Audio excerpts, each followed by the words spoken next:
There are thousands of airstrips that are dirt, grass, and mud across the United States, Canada, and the world. Many of these are inaccessible to normal aircraft. There's a certain breed of pilot who wants to be able to land anywhere, either for sport or by pure necessity. They're bush pilots. We practice these skills so we can be safe off airport, so we can get into and out of the tight spots, the backcountry, and the unimproved fields. You'll now watch some of the best pilots in the world show you what they can do with as little as 50 feet. Not only can they take off and land off airport, they can take off and land anywhere. This is the National STOL Series.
Got on that reversible prop as soon as his elastic windshield hit the turn. That was outstanding. Boom. Now, did you see the shots play out? I did. He was completely out of it. Jeff Womack, ladies and gentlemen, he's got a GoPro on that thing. Separately, he's got a GoPro on a 2-cylinder, 39 horsepower, 1934 Aeronautica C3. And here he goes, ladies and gentlemen. No tail wheel, just a tail skid. Perfect. I guess I'm going to go hold a baby alligator. See you guys later.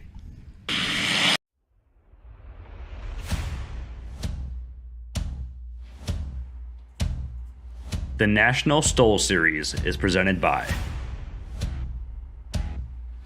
Vlad Gardner Aviation Insurance. For all your insurance needs, aviation protected. Legend Aircraft, not your grandfather's Cub. Duke Propellers, offering a wide variety of carbon-made propellers and rotors. AirTech Coatings, let us show you how we make paint fly. USATrailersDirect.com, find your perfect trailer We have it all. Your number one source for trailers in the United States. Sarasota Avionics and Maintenance, the number one aircraft avionics installer in the nation. Lift Aviation, leading innovation in aviation apparel and equipment. Rugged Radios, the official communications provider of National STOL. FlightHelmet.com.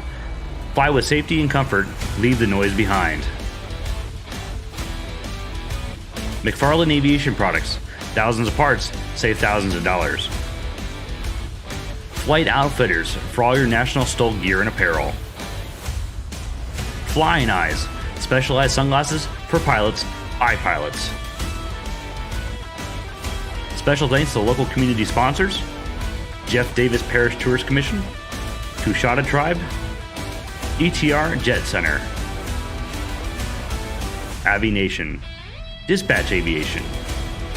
And now, live from Jennings, Louisiana, here's your host, Ryan Dembrowski and Colonel Matthew Peterson.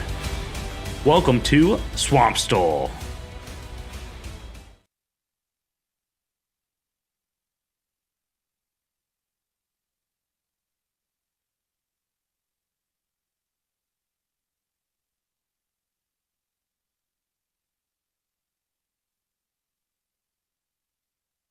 All right, we got a live back in action. Myself and Ryan Dembrowski here for Swamp STOL Trois.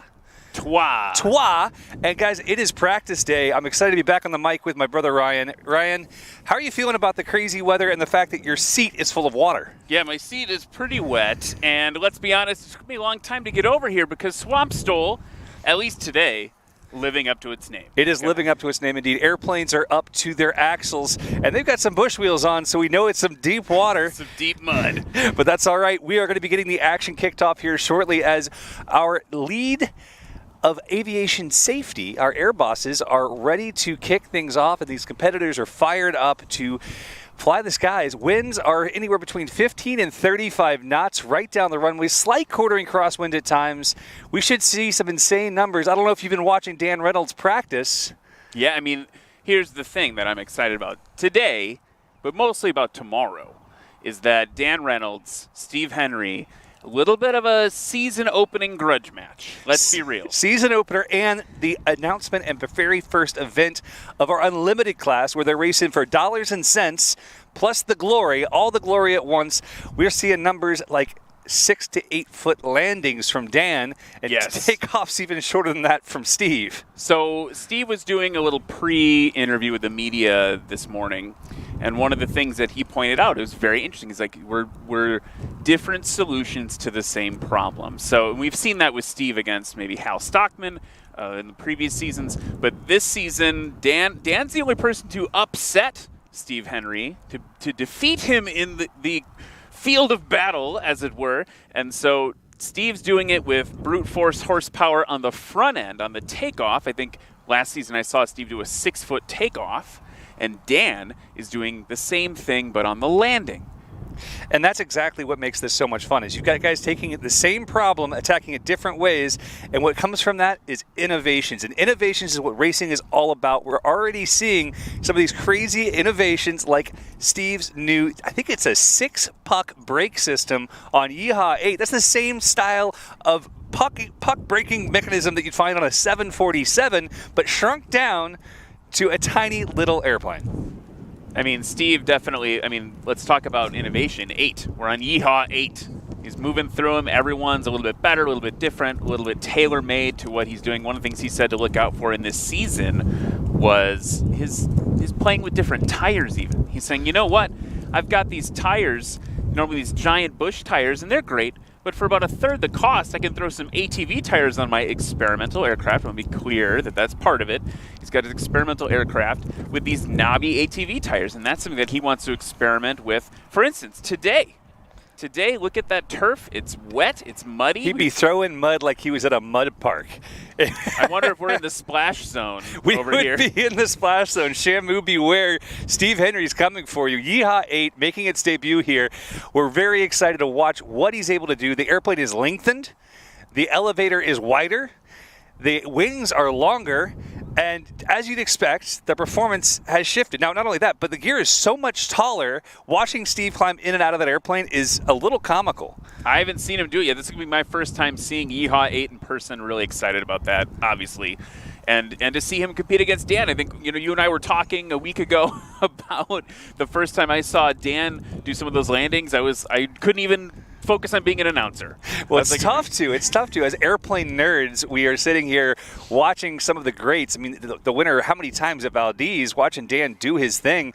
He clearly knows how to fly the airplane, and he's built it so purpose-built for this that it's just exhilarating to watch. But we haven't even talked about the other competitors. There's so many guys. There are so many guys here. Other competitors. We just had a huge fly-in from the Legend Aircraft folks. We love their support. We love what they're doing. We love seeing them bring in different pilots, like Colin Kaniva now, jumping out of his Carbon Cub SS into a Legend Club MOAC.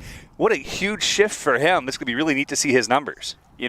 Just to paint the scene for everybody, just before the broadcast started, the Legend folks, they've been waiting for weather to come in to practice today. They really wanted to get that practice in to be prepared for tomorrow. And they came in just on the other side of the field there, and beautiful, very graceful triple ship formation, echelon formation, and did the world's slowest overhead brake, channeling their inner Navy and Air Force pilots there with an overhead brake into landing. And it was, nice winds, weather's clearing up, ceilings are workable, all those things, and just watching them come in was really quite the treat. And I think we have a lot more in store up here this weekend. We're going to see a lot of pilots starting to arrive here after the bad weather. That line was absolutely ferocious. We got tons of rain, almost started to hail, and you know what? Now the rest will arrive. Obviously, we had to push our timeline later and later for practice, but the pilots are getting ready. To my understanding, we should be seeing some airplanes starting up here momentarily. I'm just looking over my shoulder here to see if they're all still in the briefing. I think they're in the middle of the safety briefing right now, back over our shoulder on the parking lot nearby, because it's the only place that they're not going to sink in as we wait for the field to just filter out and dry. Getting ready to go. I wondered, Eric, if we wanted to start for the folks at home just talking a little bit about what this is. We absolutely should, because obviously we talk about STOL, and people might know what STOL is, but how this competition works is super important to walk you through how simple it is. It is 100% quite simple. It's just like if you're an aviator, or maybe you've been to your local airport in the community where you live. A lot of times pilots like to challenge themselves. They'll do a spot landing contest. That's a very accessible thing. You go up in the air, you land, you see who can land the closest to a line without landing before it. The joke I always make is it's like landing on an aircraft carrier deck. Well, at National STOL, you guys have turned that up to 11. So not only are we trying to land as close to a line, we're also stopping. That's a big difference. So if you take the two pieces, there's the takeoff and the landing. For the landing portion, you've got the race line out there. Landing is close to the line, but not before it. That would be a scratch. And then getting stopped. And that's where it suddenly becomes very different from what you do at home. It is indeed. Heavy on the brakes, on the mud, in the wet. It's going to be very exciting and dramatic. Sliding. I'm excited about that today. I was joking about the splash zone, but I think it could be real. When you see these 35-inch bush wheels sliding across the ground, they're trying to get stopped as quickly as possible. But it's not just the landings that are scored. They're also scored on their takeoffs. And that's why we talk about the Steve Henrys, the Jeff Poles, these guys pushing their airplanes to the very limit. And with those airplanes like Jeff Poles, it's a Super 170, but that's still a very accessible airplane. Absolutely. An airplane built in, 1955? No, I think his is older. That's a good memory. I don't know. It's definitely... His is a 48? I don't know. It doesn't matter. All I'm saying, it's a budget-friendly, great airplane to take your family in. He has the full interior in it, but he's still taking off in less than 100 feet at times. Yeah, so that's the thing, right? The takeoff portion, I'm going to break down those rules for you. So you'll see the competitors go up to that same line that we just talked about. They're going to give it the beans, so to speak, full throttle, and... Yank is an aggressive word for it. Take off. They want to take off as aggressively and safely as possible, and we're measuring those distances from where their main wheels leave the grass. So then, taking the takeoff distance, adding it to the landing distance, or I guess the other way around, adding the landing distance to the takeoff distance, that gives you your composite score for that run. And that's how everything's judged, is just by math. Real easy. So what's cool about this week right now is we've actually had some opportunities yesterday. In the crazy weather that we had, we still had pilots who wanted to go out and take people on an adventure and do some real backcountry flying right here in Louisiana. And thanks to our new producer, we have content from that to share with you now. Check out the new spot in Louisiana. It's called Justin's Spot because Justin had his very first off-airport landing there just yesterday. Enjoy the show.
And we are back, ladies and gentlemen. This is what it's all about. This is the adventure flying that brought us into the world of National STOL from the minds of Tom Flannery and Doug Jackson. These guys playing around on river bars, having a blast, realizing we could bring this to the people. We could bring regular pilots who don't get the opportunity to adventure fly like this and actually do it for a national audience. It's super exciting to be here at Swamp STOL. Toi, Ryan Dabrowski. French for three. For tres. It's the third one.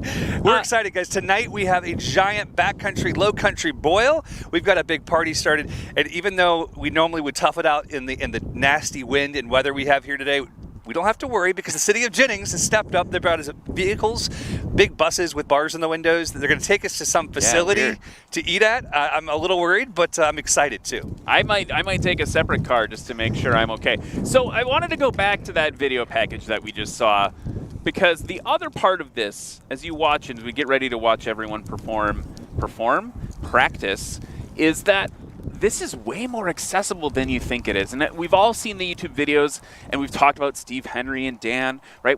We've talked about the ultra performers. We've seen Trent Palmer landing on mountaintops, people like that. But today in practice, you're going to see people in aircraft. You mentioned the 170, right? You're going to see a Piper Cherokee. You're going to see aircraft that are very accessible, very easy to, the aircraft you might have learned on if you're a pilot or thinking about becoming a pilot. So this is kind of been an eye-opening experience for me announcing over the last couple of years, because these are aircraft that are readily accessible. You don't need to necessarily have the classes to sort that out and make it competitive here. You don't necessarily need to have this ultra-modded airplane. Those are fun. Oh, yeah. Those are super fun. But learning for me, for instance, that the Piper Cherokee that I learned to fly in, Piper Cubs and Piper Cherokees, could be a backcountry aircraft. You just need to know how to apply it safely and appropriately, and obviously put in a lot of reps with your practice. Well, and that rep with the practice is really the key, because as pilots, you know, everyone always says the more you fly each year, the safer pilot you are, and it's absolutely accurate. A lot of these pilots we've seen out here in terrible conditions the last couple of days still practicing because they want to get it right. Sure, they want to win, but they want to be the safest possible pilots they can be. And one of those pilots was Micah Lindstrom. Micah in his Super 170 flying down from Minnesota. Micah's a young guy. You know, Micah works as a heavy equipment operator, saved his money up, bought a basket case 170, had a friend who's an AMP, and they built it back together. They built this beautiful airplane from the ashes, per se, and now he's here competing. And not only that, he won last year right here at Swamp STOL. The other, sorry, the Cajun and French down here always catches me off guard.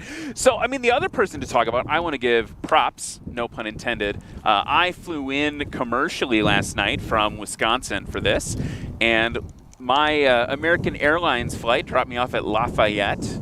just down the road. And one of the competitors that you're going to see practicing today, Katie Waito, came and picked me up in her Piper Clipper. And I wanted to point out two things. One, a little squirrely weather-wise, Katie's a professional ag pilot. I felt like it was less bumpy than the airline flight because she's such a masterful pilot. But two, it was clear that all the reps that she's putting in, right, like make a big difference for her. So I just wanted to say thank you to her. She picked me up. I got to go from American Airlines over to the FBO, hop in her Piper Clipper, short little flight over to here to Jennings, landing in the dark. And man, what a fun way to get welcomed into Louisiana. And again, the Piper Clipper, super accessible aircraft, right? You can get their vintage aircraft, tailwheel aircraft with a stick, which is super fun. And no flaps, of course. No flaps, big ailerons. She was saying that she prefers the Piper Clipper over the next generation. Yeah, we see it over there. Christian firing up that Rotax 915 on the Super STOL. He is excited. It was a 9.5-hour trip for him all the way from Tennessee. And he's been here since the beginning of National STOL, watching him compete at the original, I believe, Central Florida Classic, at Sun and Fun, all over the circuit. You've seen him performing better and better every time. So I just want to finish the Katie story because I was getting to the punchline, and that is that she likes it better than the Piper Pacer that does have flaps because the Clipper has a better roll rate because it's got longer ailerons. Aviation nerd, now you know. You and I are both aviation nerds, which is one thing I absolutely love about working with you because I cannot remember my own name half the time, but I can't forget anything about an airplane. It's just impossible. Right. Looks like we got Micah Lindstrom in the background there. Cessna 170, Super 170B, cranking up. And this is actually a great conversation starter because we have a new competitor on the field, Jeff Daly. Jeff has the other mirror-finished Cessna 170, but it is a Cessna 170A model, which are often frowned upon. They're looked down upon by other 170 pilots or by those who aren't in the know. And they say, oh, it's not a good backcountry airplane, et cetera, et cetera. We just watched Jeff landing on the beach. He said he's had it on top of mountains. He's had it all over the place. And it also is a Super 170 with that O360 in the nose of it. But what a capable airplane and a first-time competitor here with National STOL. Going to be really interesting to see what he does, and also interesting to see how many times I confuse the two aircraft. There's a secret to it. You ready? All right, so they're both polished, and they both have a black nose. Micah has a dirtier nose. By that I mean that there's more black on his nose than Jeff has on his. Jeff only has about a 6-inch strip of black. Micah's got the whole cowling. All right, I will use that, and the viewers at home can chime in on the comments and let me know every time I get it wrong. Well, as we're getting started here, guys, we're going to be pulling up all the information we can for our announcing skills because this is the fun part. We get to jump in and practice just like the pilots are doing, figuring out what we need to know and who's flying these beautiful airplanes. We got 605 Victor.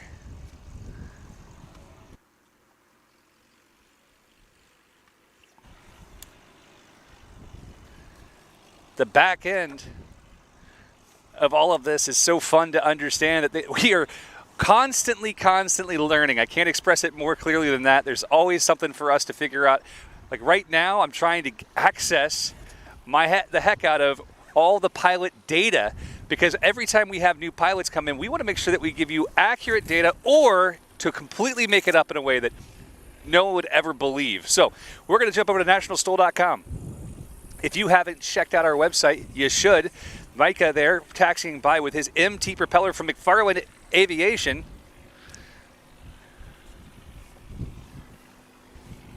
Everything is lining up. Pilots are getting ready. I don't see any giant ruts in the grass. That's why we had the weather hold earlier. But watch how wet those. How deep is he going to go with those giant bush wheels? They're getting pretty shiny.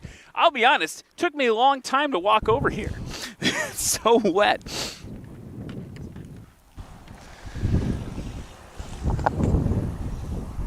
And we're not going to talk the whole time. I want you guys to listen to the grumble of the airplanes if you can hear them. If not, just imagine it.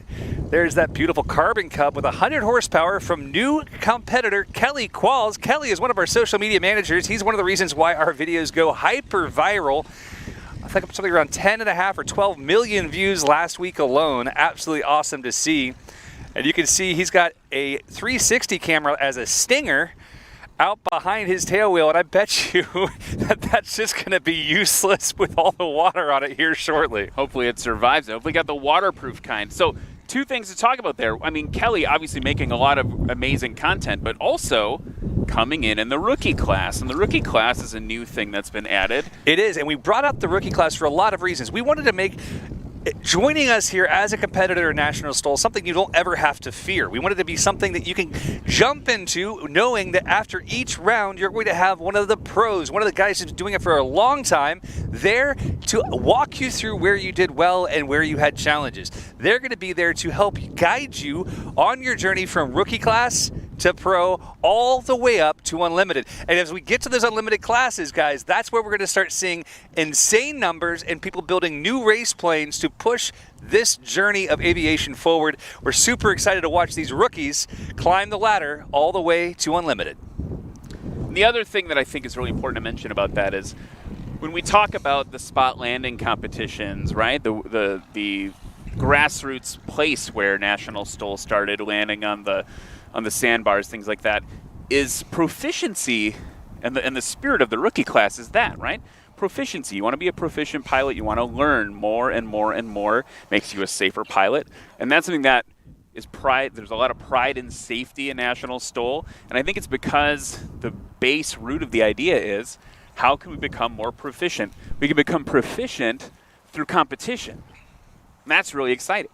And not only that, but competition, as we said earlier, constantly pushes things forward. If we look at NASCAR, we look at Formula One, we look at any racing series, and we see the changes that are made there from hybrid electric drives coming into the 24-hour Le Mans series. You know, we watched early, what was 2004, Audi brought, I believe it was 2004, brought the first diesel to Le Mans, and they were able to win for the next 3 years after not winning for a decade because they built a fast diesel. No one had ever heard of a fast diesel until that point, but that became so much more conservative on fuel. They didn't have to stop and pit as frequently. So they beat their competitors just by being smarter, and that's what we're going to see here with new pilots bringing new things to the sport. Warren Grobelaar this year bringing in Acme shocks on his Cessna 185. I mean, a 185 has spring gear. How can you have shocks? Well, guess what? Now he does. Crazy numbers. Pushing the limits there. You know, speaking of pushing the limits, you talked about diesel at Le Mans. Like, what about, what's your over-under, Eric, on electric propulsion in STOL comps? Like, when are we going to see that? I think we're going to see more nitrous and maybe some JATO before we see electric. But that's just for now because battery density isn't there yet. But battery density is accelerating. But I want to make sure people understand what you just said. Nitrous, sure, we all know what that. JATO, jet-assisted takeoff. You think we're going to see jet-assisted takeoff before electric propulsion? So I have a theory, because currently there's nothing in the rules to say we can't have it. So I have a theory that where we've seen guys like Steve Henry say, hey, look, I'm going to attack this from the takeoff side. I'm going to be the best daggum takeoff guy in the game. What if he put on some reverse thrusters to stop the landing speed that's hurting him? Now, is it practical? Is it affordable? Is it? No, maybe not. But you know what? We're here to have fun. And in an unlimited series right now, there is not a limitation on that. So that is something that Steve Henry rewatching this, or his wife, who always watches these live streams, hi, Kathy, very well may take that idea and throw a couple on the nose. You never know what you might see here at National STOL. I just keep thinking about that video of the old C-130 with the forward-facing JATO bottles and how that ended. So it didn't end well. I hope he workshops it a little bit before he brings it Maybe he starts over with a little smaller one first. Well, but it's interesting you bring that up. Is we've got competitors like Austin Clemens, right, who we've seen on the circuit. He has a beta pitch prop. He can put it into reverse thrust. Talking to him, it's not the silver bullet that you would necessarily think it would be because the pilot workload is so high. He's got a lot to do with his hands and his feet in those moments. And that's been something that's been really interesting to see. It's not always guaranteeing a win where everyone, I think, kind of thought it would. But that said, that's something that also has driven more development. So here's the thing. Duke Propeller, one of our sponsors, one of our partners here at National STOL, has been developing a single lever reversible pitch propeller. So instead of having to mess with your propeller lever and your throttle lever, no, now single lever, all in one. And speaking of an aircraft that could use a Duke propeller, we have world champion Dan Reynolds on the line, ready to kick off our practice in style. Dan has been taking off in less than 20 feet this week, and he's been landing in less than 10. Let's keep our eyes on him as that Valdez Special Chinook dives toward the ground. Watch for him to work the flaps, pull it off, and see if he's able to manage the energy in exactly the manner he wants to. Ailerons are flapping. Ryan, what do you think? Are we going to get TikTok famous on this one?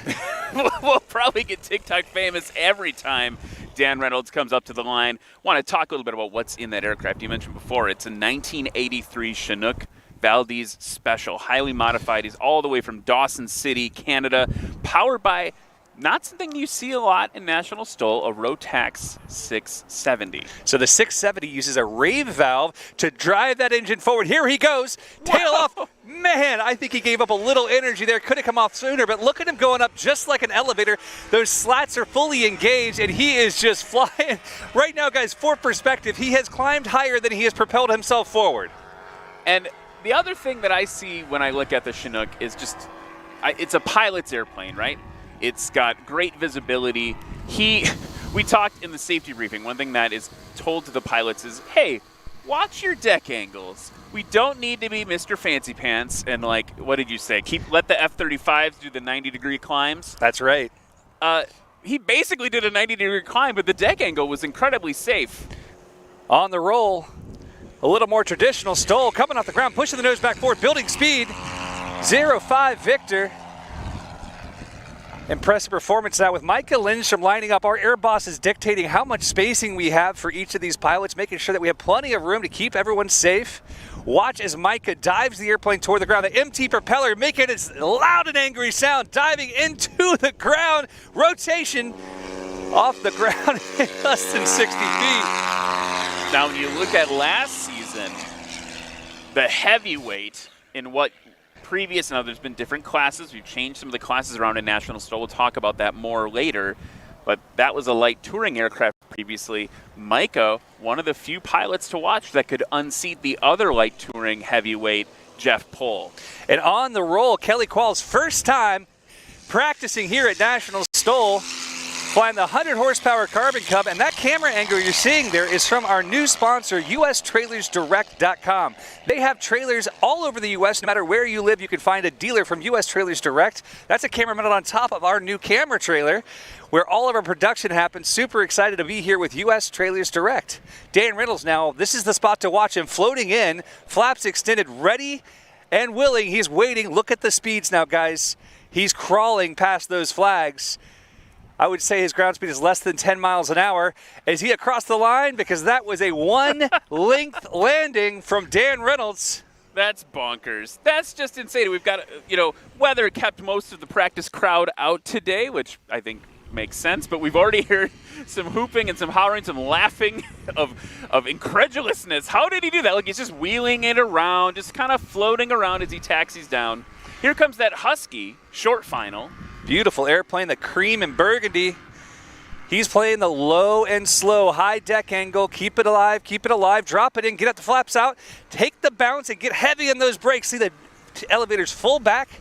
He did not come to a complete stop, so if he was going for most consistent in the competition, he would not be scored. But this is practice, and his job is to get the heck out of the way so the next guy can bring it on in. Dan Reynolds just taxied past us with the biggest grin on his face, gave us the biggest thumbs up. I think he likes the heavier winds today. Helps you put down some shorter distances. Also, just landing on the hard surface there, we've got one of our touring competitors. 205, Cessna 205 flying in from Texas. And now, on approach, we've got two beautiful airplanes lining up. We'll take this moment right here just to say a great thank you to our sponsors, McFarland Aviation. The work they've done for us here, bringing great prize packets together for all of us who love MT propellers, and the noise they make is just a delight. And a great big thank you to them for supporting us all year here at National STOL. Speaking of empty propellers, Micah Lindstrom now on short final in that beautiful 170B Super 170.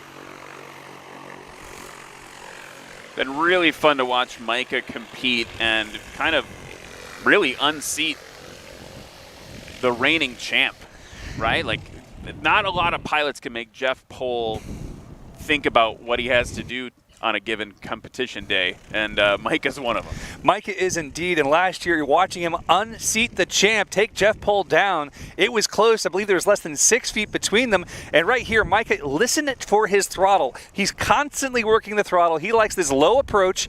Get the nose high, allow the mains to take the beating. 3.5 to 4 PSI in the tires. Keep it up, keep it across the line. Gooses it lightly.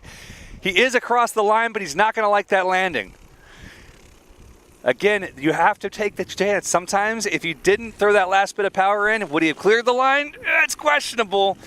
Hard to know, and I think the other thing that you'll see less of today, because everyone's just honing in on practice, right? But in competition tomorrow, you're going to see some strategy come to play, right? You've got 3 attempts. Every attempt, people get a little more aggressive with, okay, am I safe? Am I safe? Let's get one in the books. Let's be safe. All right, now I've got one in the books. What's next? How much can I tighten that up? Micah there, got a big grin on his face. He's waving to the crowd. It's a small crowd here today, but tomorrow we expect all the locals to join us. Last year, over 120 planes flew in to watch, and here comes Kelly. Nice, safe approach, translating the energy forward. He doesn't have the big gear that a lot of these guys do, but that was a beautiful landing with very low energy, exactly the kind of landing you want here at National STOL. And I feel like from our point of view here, right on the line. It looked very close to the line indeed, and it looked effortless. I mean, Kelly has only been flying that airplane for about 100 hours. He's been flying for a long time, but 100 hours in the airplane, for a lot of guys, isn't enough time to be truly comfortable. But I think that Kelly's wearing that airplane like it's an extension of his body. Talking to him during lunch today, I was asking him a little about just like the kind of flying he likes to do, and that's exactly what he said. He said, I love to wear it. There's Dan Reynolds, basically at pattern altitude already.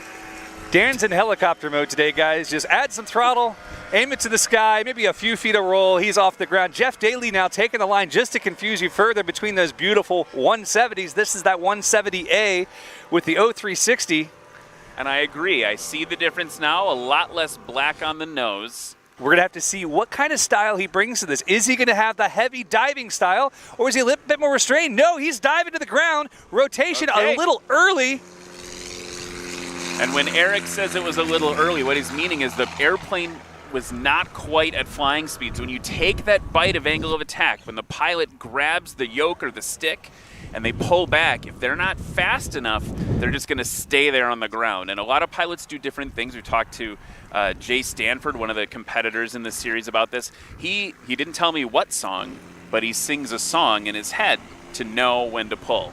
I hope it's not Staying Alive, because here comes that beautiful Husky once again. Nice rotation. He got off the ground beautifully, feeds the flaps back out, builds some speed, and away he goes.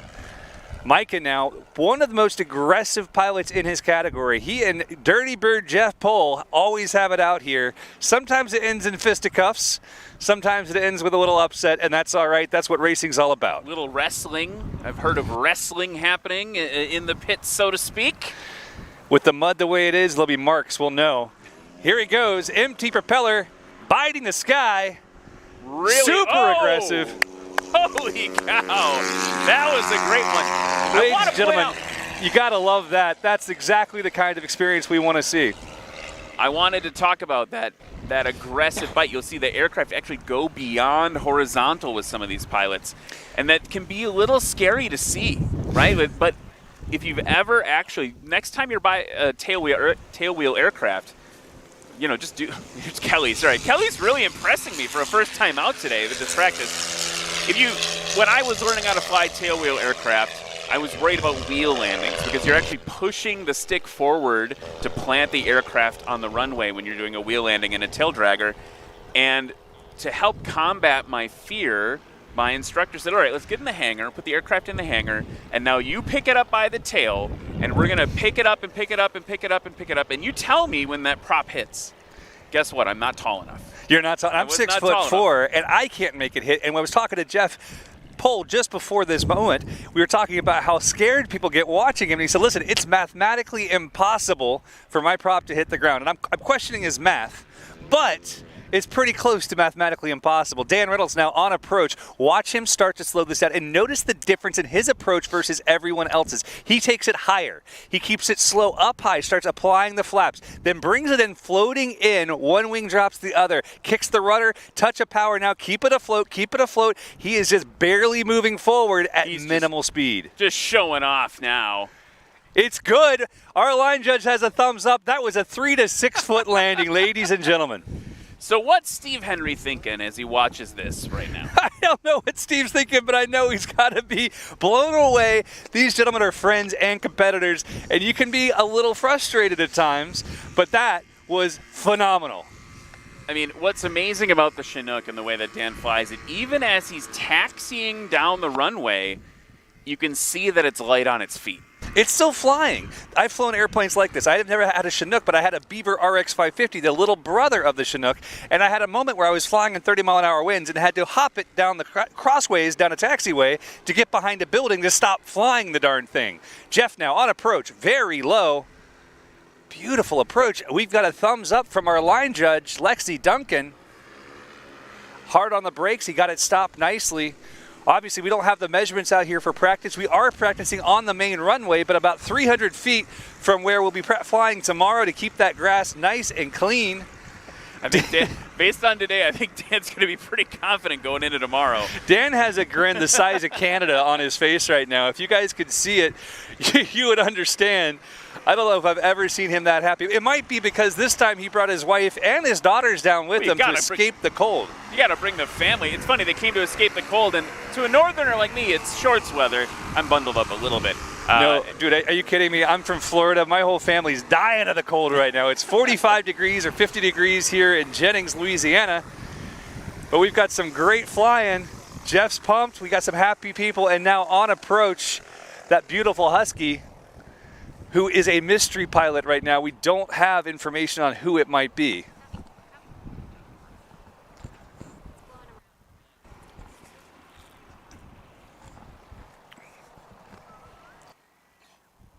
You gotta love when you have a mystery pilot in the mix. He's flying it nicely. Look at this approach, much more calm and a little more stabilized. Wheel landing. That left wheel totally locked up, I think. Yeah. Very nice approach and flying. That might be John. Tail number 9605 Victor. Husky looking nice and clean. These airplanes are known for being one of the best all-round airplanes you can buy. You can take it to the backcountry, get it almost everywhere the Cubs can. And you can also fly it cross-country with its big fuel tanks and its admirable cruise speeds. That airplane's registered to John Luton. John, if I could recognize him going by here, I'll tell you more about it. But my belief, yeah, it is John. John is a guide in Montana, and he has a home right here in Louisiana. So John was just being interviewed around lunchtime with the media folks, and he talked about, if I might have misheard this, I'm going to caveat a little bit. If I'm not mistaken, he came to Swamp STOL last year and said, you know what? Those Huskies look pretty good. Maybe I should fly one of these. Maybe I should become a STOL pilot. A year later, put in the time. Now let me give some backstory, though. John's a Cub pilot. So John is a bighorn sheep guide in Montana, and he has Super Cubs dialed, has for years. But for him, the Husky's a new bird. It's something he doesn't have nearly as much time in. So he was like, look, I'm not sure what class to fly in. I just want to go have fun. But he is here to compete and potentially even win in our new categories. Very exciting to see. Micah had that admirable landing there. And now Kelly Qualls on his third landing. Kelly really getting it dialed in as well. It's fun to watch when you do your pilot training. Going to give it a little power there to get that wing back up. When you do your pilot training, one of the more counterintuitive things that you think about is that you use pitch for speed and throttle for altitude. And you can really see that happening, just basic pilotage happening on the field today, especially with this wind, this real nice, heavy wind for the STOL competitors today. All right, guys, I get to step out and go back to my role as, I guess, running this thing. And my dear friend, Colonel Uncle Matthew Peterson, gets to step into his role here with Ryan Dabrowski. Guys, my name is Eric Fairwell. Thank you so much for having me today. Matt is the host of Swamp STOL. Thanks. Ryan, you guys are going to kill it. Have a blast. Let's get ready for the next round with Dan Reynolds.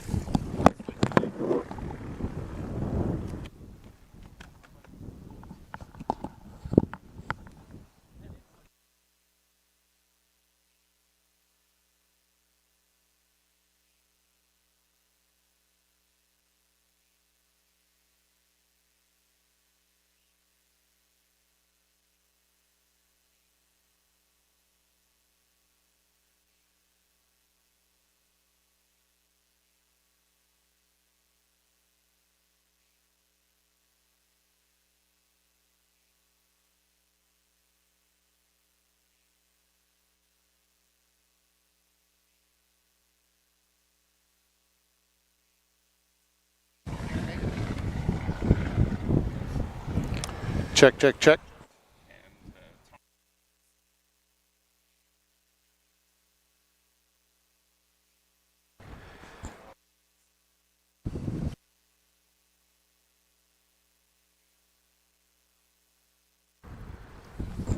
Okay, so now I am joined by the legend himself, Colonel Matthew Peterson. You've been helping pull this thing together. This is kind of your show, and now you're sitting here with me talking on the mic. You know, somebody was picking on me this morning. I was running around on the golf cart, and they said, "What are you doing?" "I'm taking care of things."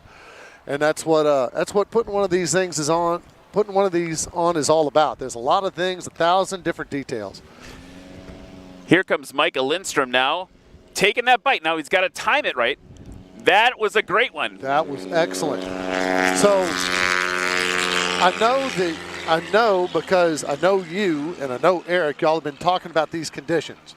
And with our hands in our pockets. Yes. And we're sucked up like this.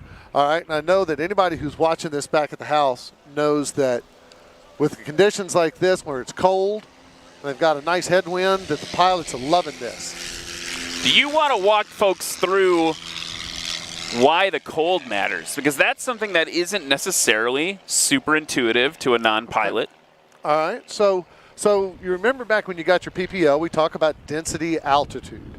All right. Now, normally here in Louisiana, it's hot and it's humid, and the density altitude is very, very high. In other words, you could be flying at 600 feet, but it feels like you're flying at 2,000 feet because that hot, wet air is not as dense and does not as produce as much lift across the wing. Well, all of that has changed here. We've had a nice cold front come down from the north, and it is, I don't know what the current degrees is. Here comes Dan Reynolds, folks. Dan Reynolds in helicopter mode. Oh, no, Dan. Get that wing up. There he goes. Just a little bit of wind from the left that kind of tipped him a little bit. He got it under control. Dan Reynolds, always a blast to watch this guy. So this density altitude, the air they're flying in is actually thicker. It delivers more lift when it's cold and dry. And these pilots are digging this headwind, and they're digging these cold temperatures. And tonight, as the wind continues to come from the north, it is going to blow nice dry air across this field, drying this field out. We're not going to have any more standing water tomorrow. All that water is gone. If you look, there was a drain ditch off to our left here, and water's moving off of the airport. The airport's very well designed like that. That's what makes Jennings such a good site to do this. I love the fact that Eric had the foresight to have the practice start-stop line a couple of 100 feet here to our left. Yes, that's huge. That's brilliant. That's brilliant. That's just – now who do we have coming in here right now, Ryan? Who is that? This is one of our newer competitors. That's why I don't know. We were just talking about how the way that you tell the difference between this fine young gentleman and Micah Lindstrom is that there's less black on the nose of the 170. Now, is that a 170 or a 180? It's a 170. Well, he's got the two bulges, so I know he's got the 360 horsepower conversion. He only has black accents on his front forecowling and not his entire cowling. Michael Lindstrom has the entire cowling black. Are we on the speakers already? Oh, that's amazing. Okay. Man, you guys are really hooking this up. Y'all are professionals. Okay. So while we got a little bit of time here, we got a Husky coming in on short final, taking that low approach method. You saw Dan doing the high approach. I feel like each approach method has its merits. Some people like to go in high and hold it off. Low here, you've got less risk if you That's right. if you run out of lift. Now this is John from Montana, who also has a house down here in Lake Arthur, and he and his wife showed up 2 days ago. They were at DI's last night. Sorry you missed that, by the way. Yeah, it was a bummer. Man. I was delayed again on my commercial flight. I told the story, though. It was okay. I missed DI's, but I did get to take a ride on a Piper Clipper. Had you ever ridden in a Piper Clipper I before? had not. I got No. my first one this week also. Wow, look at us, On Clipper Bros. Wednesday. I'm telling you, man, Yeah, it was Clipper cool. Bros pound it. It was really cool, man. Yeah, Katie Wado, always awesome. Look at this. You can actually see blue sky now. It's going to be good, it's and the gonna weather's be only okay. going to improve until tomorrow. Yeah. While we've got our next aircraft on approach here, I want to talk about a couple of our sponsors. First, we've talked about Legend. Going to see the Legend aircraft a little bit later. We also have AirTech Coatings. Got to talk about them. They got the coatings for all the fabric-covered airplanes. It's going to be really cool to see. We'll call those out as they come. And we're also sponsored and supported by Ladd Gardner Aviation Insurance. There's Micah with a nice landing there. A little bit of a bounce.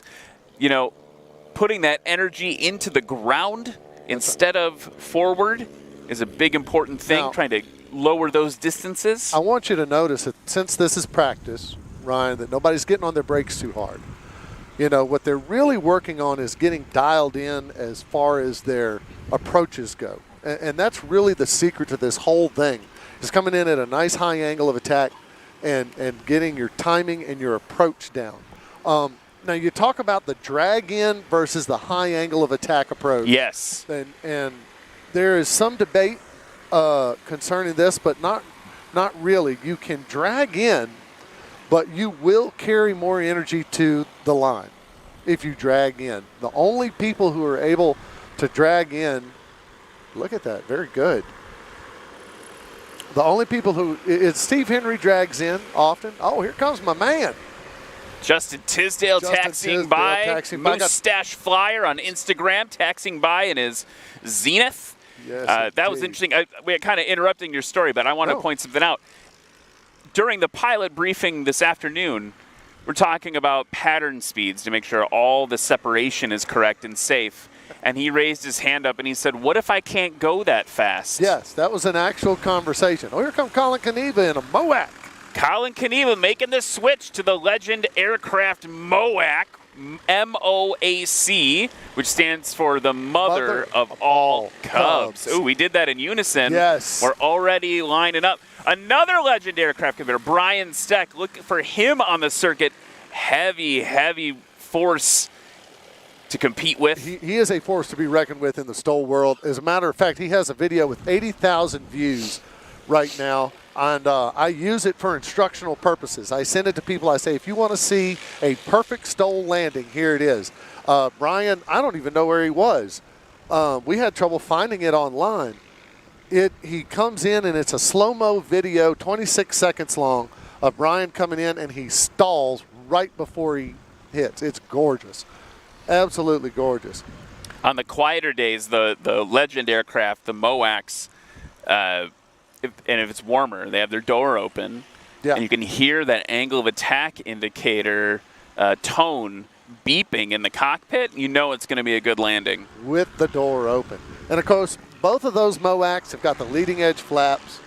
Both of those MOACs, just beautiful examples of aircraft building from Darren and Randy Hart up there in Sulphur Springs, Texas. Who is this on the line, Ryan?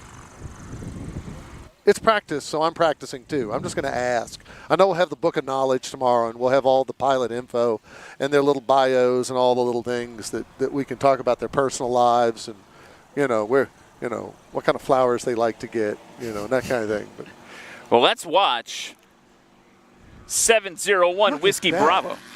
look at that. That's a good first showing. You notice, though, he just kind of took off. That was, he Just kind of took off, taking it easy. It was very casual. Here's Very Justin casual. Tisdale coming up to the line. Now, Oh, it's I love interesting. this. I believe this is his first adventure with us. It is. And he built that plane with his own 2 hands. That's correct. He built that with his own 2 hands. And unique engine in that aircraft, a Viking 130. So different from the Rotaxes that you see in a lot of the Zeniths, different from the classic Lycomings you see in a lot of aircraft. Oh, he could have took off. He could have took off before then. This is what practice is for, folks. This is what practice is for. Justin put a lot of energy in that plane before he pulled that stick back. Okay, now here we go with Khalid Kaniva. I'm interested to see this because he normally flies a different brand of aircraft. Picking that tail up. Slam it down. There you go. There we go. Yes. So, Colin, one of the more aggressive competitors that you'll see. absolutely. And it's going to be awesome because you're going to see another MOAC here, Brian Steck. And he is going to, Brian's feeling that headwind. He's liking that. I can guarantee it. Look at that. Tail high. Tail high and why slam it down. Nice. Can't what I'm complain talking about about. that from Brian Steck. Brian Steck, by the way, from Texas.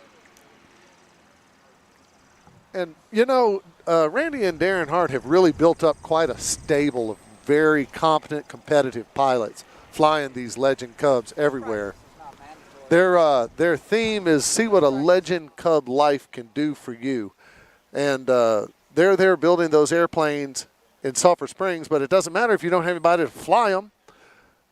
And these aircraft, they have really been able to put on quite a show everywhere they go. I say they show up and show out is what they do in these Legend Cubs. And they are really, we're going to get a nice show here for practice, but you just wait till tomorrow when the gold shoes are on the line. The golden shoes. I just want to point out, I was a little distracted.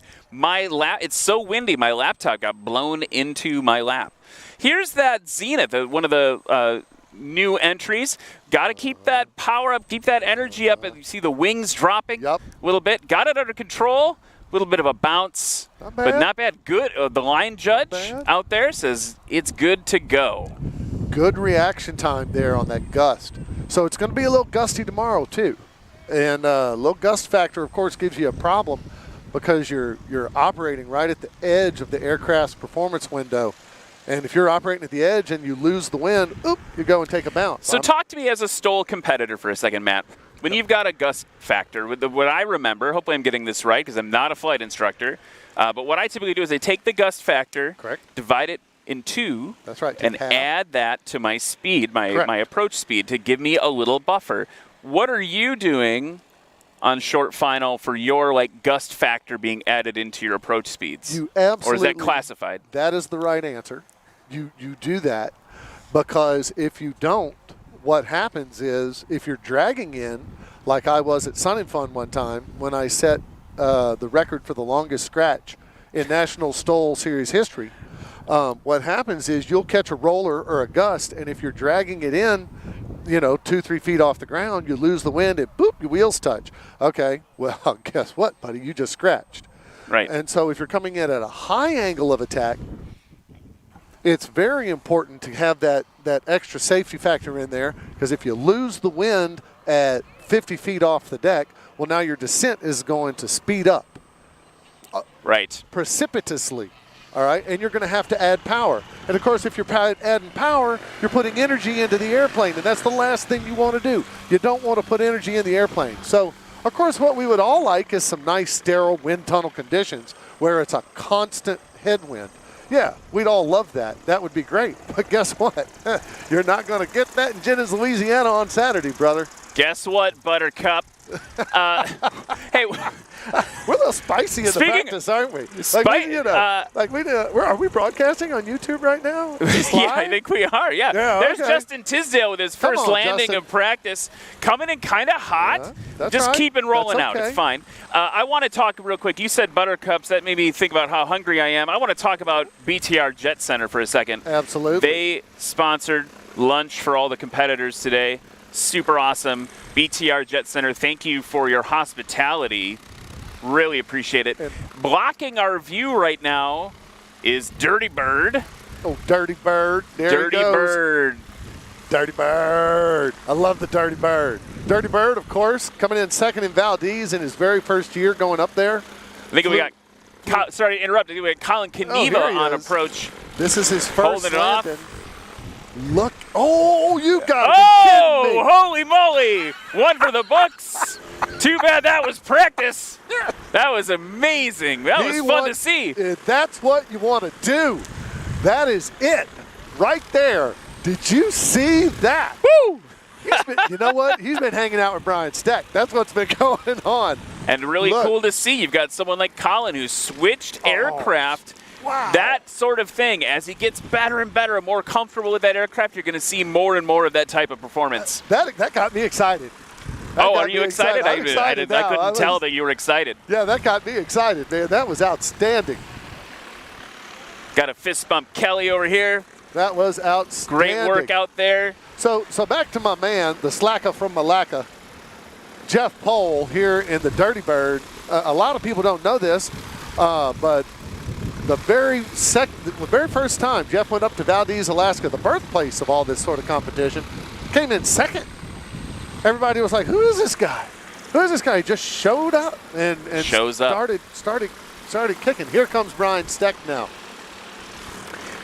And you know what? He's looking a lot like Colin. Brian Steck doing his best Colin Yeah. Kaniva impression. Was that rude? What that was? It was a little rude of you me. Said that. You're Yeah. spicy today on I'm the so practice. offensive. I can't believe how spicy you are in this practice. No, both Brian and Colin. Now I don't think that's a coincidence. I mean, these two hang out together. They talk. They're flying the exact same aircraft. They're looking at the exact same techniques coming in. But you notice he didn't come in nose high. Why? He had a little bit extra airspeed coming in. They're factoring that in for the gusts. And they're going to have gusts tomorrow, too. Look at that blue sky. How about that? Hot dog. Little bit of blue in the sky there. A little bit of blue coming out. Okay, I can't see the end number on our friend here. A carbon cub, looks like, based on the tail art. We got some checkered flag motifs, yellow. You can tell this is the practice because we don't know everybody by name, by memory. Well, and the other thing that's really exciting, I want to be clear to our friends watching from home that Colin Kaniva, I owe that man a hug. I see you too, buddy. We've got a lot of competitors that we weren't sure could make it, right? Man. Because they are all coming in with this heavy, the front that blew through this morning and made this a true swamp is nationwide, north to south, this giant front across the entire nation. So a lot of people waiting in the wings, right? Colin Kaniva calling this morning and saying, hey, I'm 40 miles away. I'm just waiting for it to clear. I'll be right there. There's an entire flight of 5 planes coming in from the Arkansas crowd that are riding the backside of this front. Coming down. They rode the backside of the front. They'll be here in 30 minutes. If they're not here already. And that's exactly what's happening. Look at this. We got a little crowd here on the practice. Yeah, we got a little gaggle of bush planes. Isn't that amazing? Now here's Joel Dobson in his new plane. In that legend, Hey. green legend. Yep. So let's talk a little bit about BTR Jet. Here he goes. Whoa, there we go. Nice. Outstanding. And look here comes Katie Wado. Katie Wado, the Canadian crop duster. So 983 Charlie, that 2015 Cub Crafters piloted by Rick Boardman just took off. We've seen him before on the circuit. Yeah, Katie have. Wado. That's the Piper Clipper that gave me a little taxi ride from Lafayette last night. And it was I was saying this before, Katie is a professional ag Look at pilot. that. He shortened it up. Shortened it up He significantly. shortened it up. He took a lot off. He knew when he could pull with this wind and these conditions, and now he's starting to dial it in. And folks, that's what practice is all about. Practice is about getting in your aircraft, getting used to the density altitude where you are and learning when you can pull and when you can get that short distance. So here's Justin Tisdale. It was interesting. He was interviewing. We're doing a little media stuff before the practice today, and he mentioned that this is his full-time goal for the year, is National STOL. He's going to be at every event. That nice. is awesome. And one of his goals is to get the coveted most improved of the series. I'm not wearing my belt buckle now. Man, I'll wear it tomorrow. Wear it tomorrow, bring it up. Yeah, we'll tee that up tomorrow.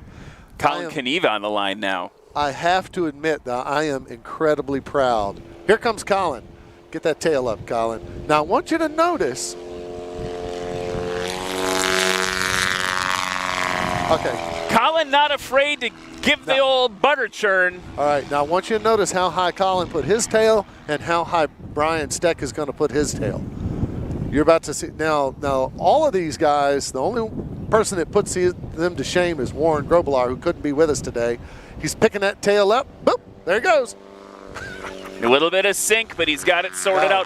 That's the other danger, right? If you pop off a little too soon before she's ready to fly, you'll sink back in. And guess what? If those wheels touch, the judges are coming for you. That's right. The judges are going to tell you, well, nope, that's where you're at.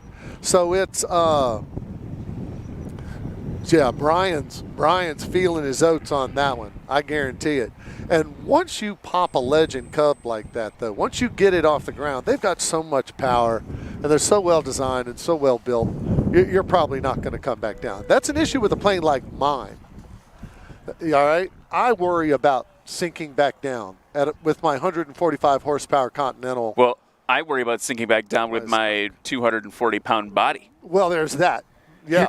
Here's Rick Boardman coming in, taking that low approach method, flaps down. So you can see him starting to pull back. As long as he doesn't have to put in power. Oh, nice plant. Now he's got to get heavy on the brakes, but only just enough. Hey, nice plant. Yes. Very and a nice little show plant. off there. Oh, there we go. Oh, he's just going for it. All right. Okay, I'm not. All right. All right. See you later, Rick. Well, somewhere there's an air boss talking to him. Yeah, someone's saying, "Hey, man, maybe should you pull over? Should have pulled over. Just go on around again, buddy. You'll be all right. That's all right. All go right. on around again. You'll be okay. Oh, they have a nice full pattern here. This is very pretty. Our professional air bosses are doing a great job out here today. The pattern looks nice and full, but not too full. They got good separation. Here's our Zenith. Now, it's interesting in this practice session. Oh, he touched the grass. Touched the grass. That's a scratch. Yeah, big X scratch. Scratch like that. Notice Lexi Duncan's out there going, she said, nope, no go, buddy. Notice the difference between, so Zenith, a very prolific home-built model manufacturer, and you can notice that it's interesting to see this model compared to Justin's.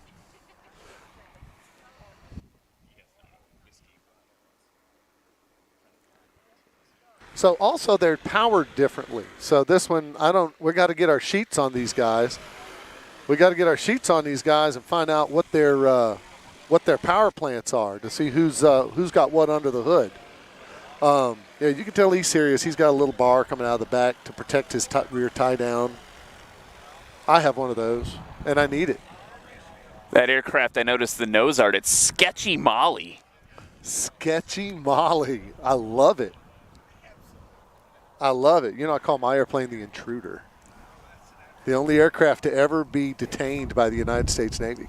So, on the series. So, well, you were bragging about your airplane. That aircraft, Rotax powered. Okay, so this is Rotax.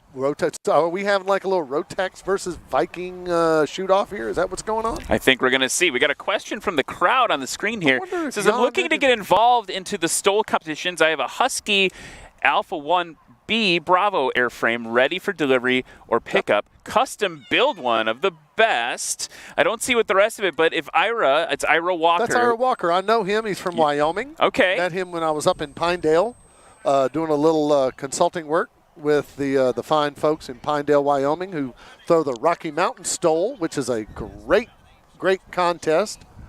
He is coming in hot. Oh, here we Justin, go. What you coming doing, in real hot, Justin. There we go. And very flat. very flat. So he's one of the things that I, as just an announcer, not a STOL pilot, just an announcer, would say is like, hey, man, you got to like get a little AOA on that thing, a little angle of attack. So Ira says, if you want to do some pre-promotional videos for Rocky Mountain STOL in Pinedale, I'll offer my time and help. So, give it a go. So give it a go, Ira. Ira, very active in the aviation community up there in Wyoming. Just a great guy. He's got vehicles that just I don't know what to think of them. They're snow planes. They have skis on them and a cab and a pusher prop.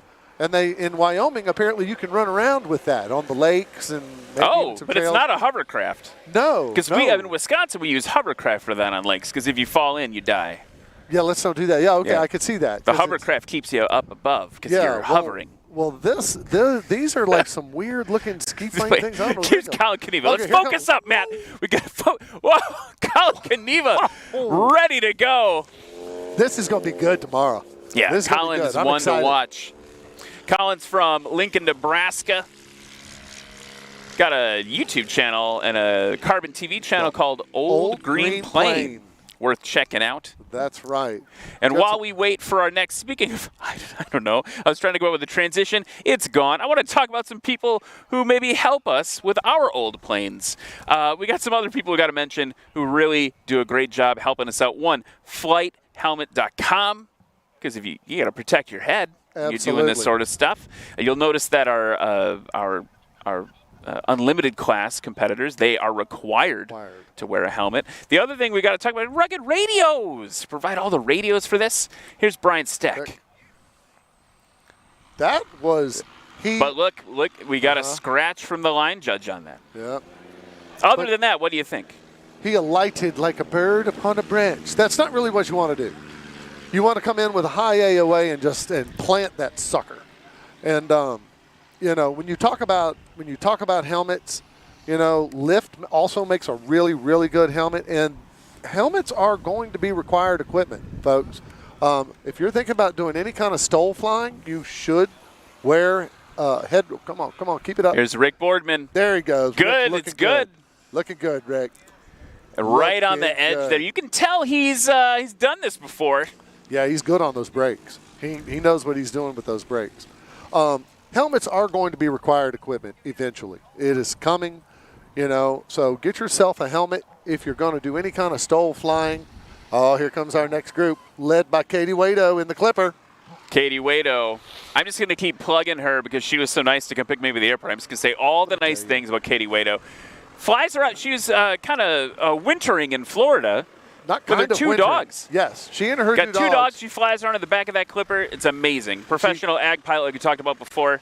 Yep. Just totally blown away last night. The conditions were challenging, and she's not her first rodeo, so she's just not breaking a sweat. And I'm sitting there going like, oh man, I'm a little pukey from my airline flight. What's going to happen in the Clipper? When a professional pilot can keep that joy of flight, can keep that joy of aviation like that, that's just a blessing. I want to say hi to someone hitting us up in social. John Jughead Council, the legend himself, shared the mic with him last year at Outlaw STOL. Jughead says, missing you all, and something else that disappeared, but Jughead, I miss you too, brother. Right here, buddy. We miss you. We hope to see you soon. There she goes. If you don't know anything about Jughead, maybe Google him. There's a few things you could find out on the internet about Jughead, living legend, American hero. Definitely an American hero. And just a great guy. Just the greatest guy, nice guy you ever want to meet. Looks great in a tux. Yes, and then you see, as announcers, you and I are we're not bringing it, man. Fashion-wise, I'm just trying to stay warm today. Nice. We should take a page from the book of John Jughead Council. When I first saw him 3 years ago at Gainesville, he was wearing tails. The whole thing. Tails, cowboy hat, not messing around. Here we go. Okay, it's Clayton and Don. Yeah, Clayton and Don Mickey kicking up some mud there as they taxi by to get ready to go. All right, here's the takeoff with Justin, that Viking-powered Zenith. Yeah, he's taking it easy on this practice. And here comes Rick setting up at the line. Yeah, he's kind of taking it easy. Thank you, John. Appreciate you. We got John from Montana here making sure we don't get any FOD up in the airplane. There you go, Rick. That's a good one. Christian Grewan in the Super STOL coming to the line. Look at that gear. Now, noticing, is it still right down the runway, or are we starting to get a little crosswind component? I'm looking at these flags. I'm also looking at the way it's kind of compressing the gear on the right side of that Super STOL. That's what made me wonder about it. Look, here comes the tail up. Taking a bite. There Nice. it goes. That's good. That's textbook right there. Outstanding. The gear on those aircraft, very quintessential Bush gear. Yeah, he's got a lot of travel. And I want to point out, Katie, kind of for the first time today, we're seeing someone slipping it good because she doesn't have flaps in the clipper. She's got to slip it to get down, like real pilots do. They have to slip it. Like a real pilot. She's slipping it in like a real pilot. Hey. And what does she say? Brakes Good? just totally locked up, just sliding down. That's really great for a 1949 Clipper. Not anything to mess with. Notice the VGs on the leading edge. Yes, that always helps, indeed. keeping the air connected to the wing. So she flew that Clipper down from Saskatchewan with her 2 dogs down to Florida, is wintering in Florida, having a great time, and as an ag pilot, better be careful. She might end up picking up some work. Sounds like that might be in the cards for her. Absolutely. And yes, as a 250-pounder, I got to admit, I was, here I am, big man in a little plane. It felt very roomy to me in there, but I'm 6'3", man. Well, that's true. That's accurate about you. I've been sitting in tiny planes too recently. I just sat in an RV4 for the first time, and that felt like a little plane. Really? Here's our friend in the Rotax-powered Zenith, getting more and more confident, getting faster at anticipating those gusts as practice goes on. Yes, indeed.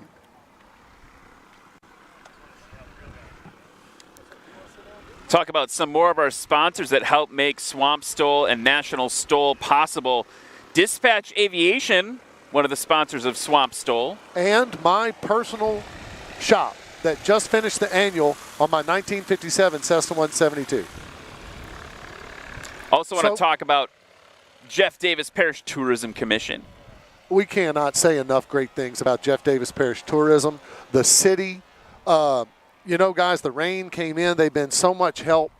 You could not have a Swamp STOL without that staff and all those great people here in Jennings, Louisiana, helping out and making this happen. I mean, it takes a team to get this done, and without all of these folks from the city of Jennings and Jeff Davis Parish Tourism, there is just no way we would be able to do something like this. There went Justin again, coming in kind of hot, right? Coming in kind of hot. Now, that's fine.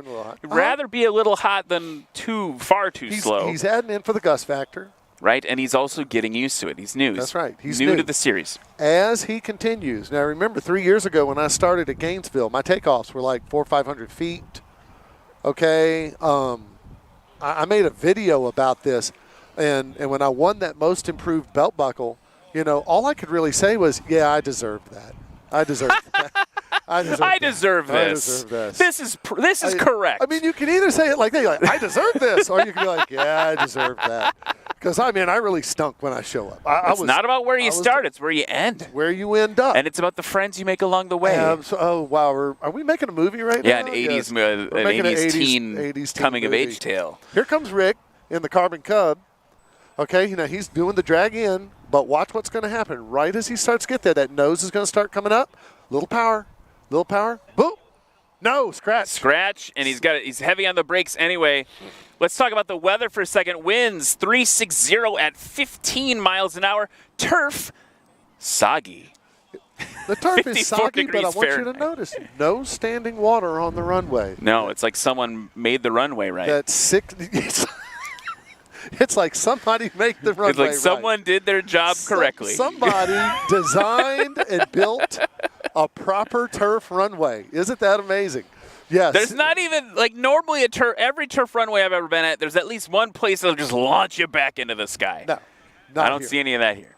Not here. But you have to understand, you're surrounded by rice fields, and the same equipment that levels a rice field perfectly level over thousands of acres is the equipment they brought in to build this runway. So it is, when they say it's leveled to the inch, it was leveled to the inch before they started. Now, here's Christian Grewan. Now, notice the nose high, holding off the prop, getting lower now, holding it off. Tail first. Tail first scratched. Now, here's the thing. People ask this a lot. Can you drag the tail? And I believe you can. I believe in the rulebook. It's the mains that count. So That's if you're right. new to aviation on a tail dragger airplane like that, the mains are the wheels in the front, the bigger ones in this case. That's right. And so you could, in theory, if you are fancy pants enough, put that tail wheel down and drag it along the ground up until it's time to cross the line with the mains. That's exactly right. I've seen that happen once or twice, a little early, not as dramatically as I'm describing it. The one that comes to mind, Jaden Newman. Jaden Newman is very good at tail dragging. She'll come in with a high angle of attack and then drag that tail about 10 feet before the line. Hey, but if you could just put a brake in the tail, see? Hear me out. Yeah. I thought maybe you just like an anchor you could disc drop. brake in the tail. And we have a picture of somebody on the STOL series that only had, they broke their tail wheel and they just left it broken.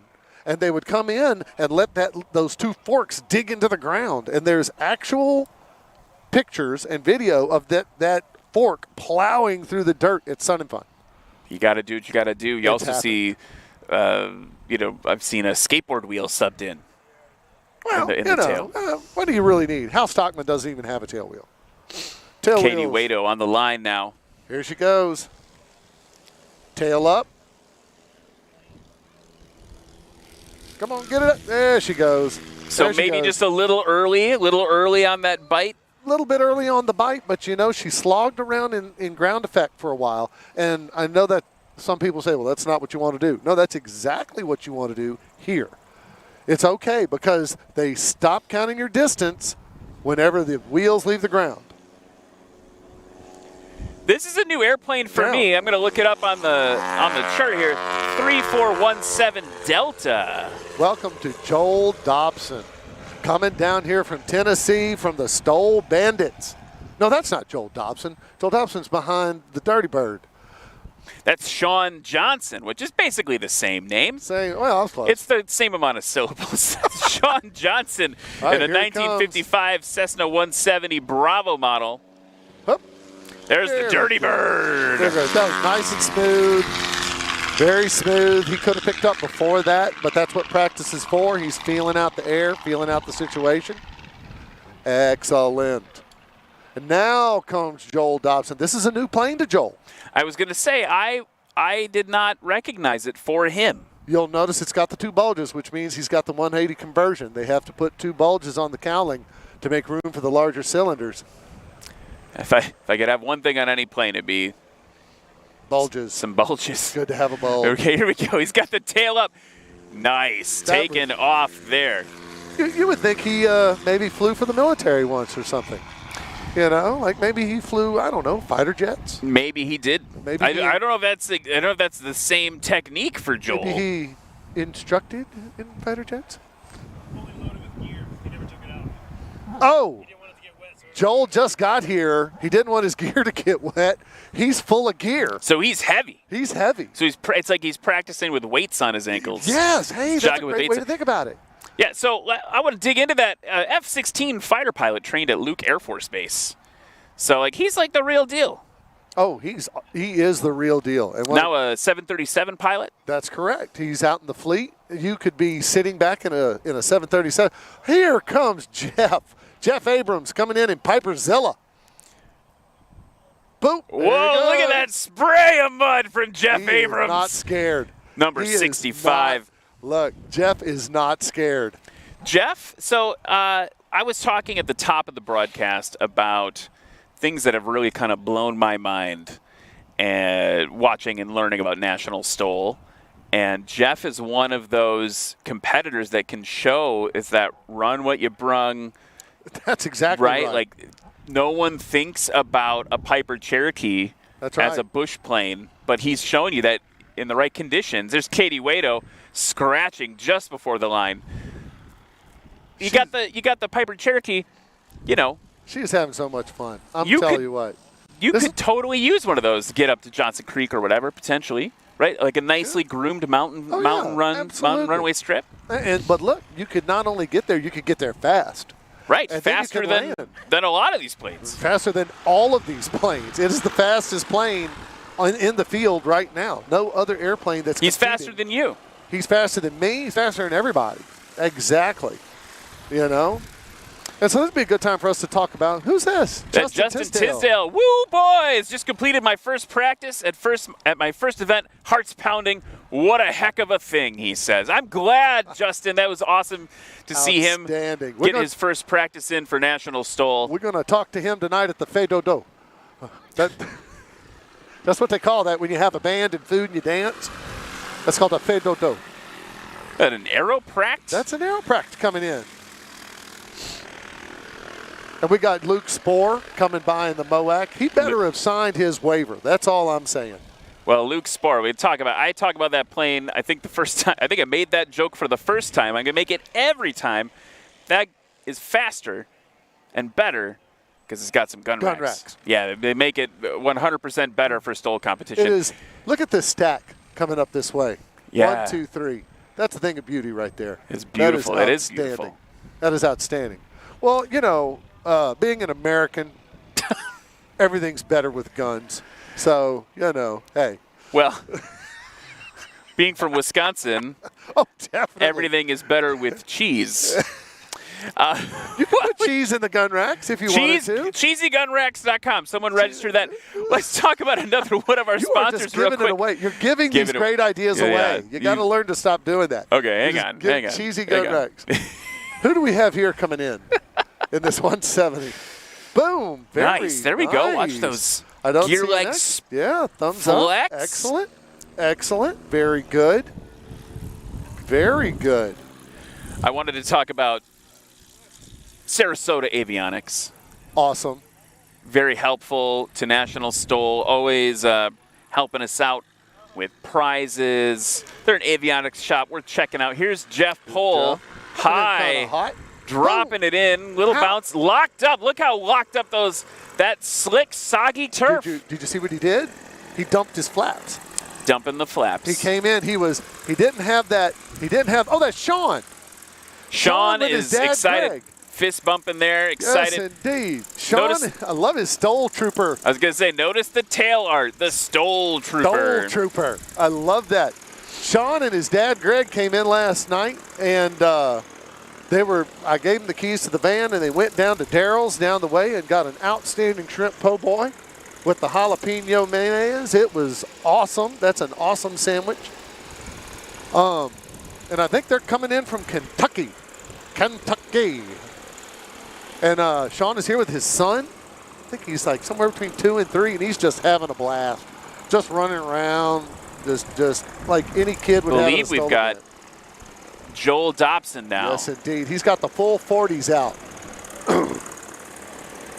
Flaps out for Harambe. Sorry, I had to do it. Here he comes. Oh, hold it off. He's good. Got it. He's good. Nice. He's good. Going to be happy with that. Very good. You notice he's not even getting on the brakes. He's saving the brakes Yeah. for tomorrow. Saving the brakes. I just want to comment, that aircraft just really beautiful. Real clean. It really is. And he's got the circa 1950s Cessna emblem on the back. And he's got the small letters, and it's N172. I mean, come on, man. That's cool. Who we got here in the Super STOL? Christian Griwan That's right. in the and Super he's- STOL. Watching him fly. Talk about someone who's improved over and over, competition to competition. Excellent. Like just really, really always putting up a good showing. And here comes Joel with all his gear. I can see Joel. the gear through the window. Hey, with all his gear so- in the back. Speaking of gear, in your plane, we got to talk about another one of our sponsors. You want some flight gear? Flight Outfitters. Outstanding. Yes. Appreciate that. Here's Christian Griwan off the line, up Very effortlessly. good. That's Textbook. one of the things I love about watching him fly, and a lot of the other like Super STOL aircraft. If you time it just right, it's like bloop, I'm airborne. So what kind of gear can I get? We can get a lot of Ryan gear. You can get some Dabrowski. bags, coats, Bags, shirts. coats. Yeah. Yeah, Let's talk about coats. The coats could be really Yeah. great. Especially today. Flight Outfitters, proud supporter of National STOL. Also, got to talk about flying eyes. Now, I wear glasses. Yes. Can What's you exciting? oh, here comes Katie Look at Waito. Katie Waito. We should probably talk about her. Come on, Katie. A little early There on she the is, bite a little again. Early on the bite, but that's all right. She'll figure that out. She'll have that all figured out by tomorrow. So can you get prescription lenses for your flying eyes? You can. These are not flying eyes, but I could. And that's very appealing to me. Yes, and have you seen one thing about the design of flying eyes? Here we go. Sean's got that tail way up. Whoa.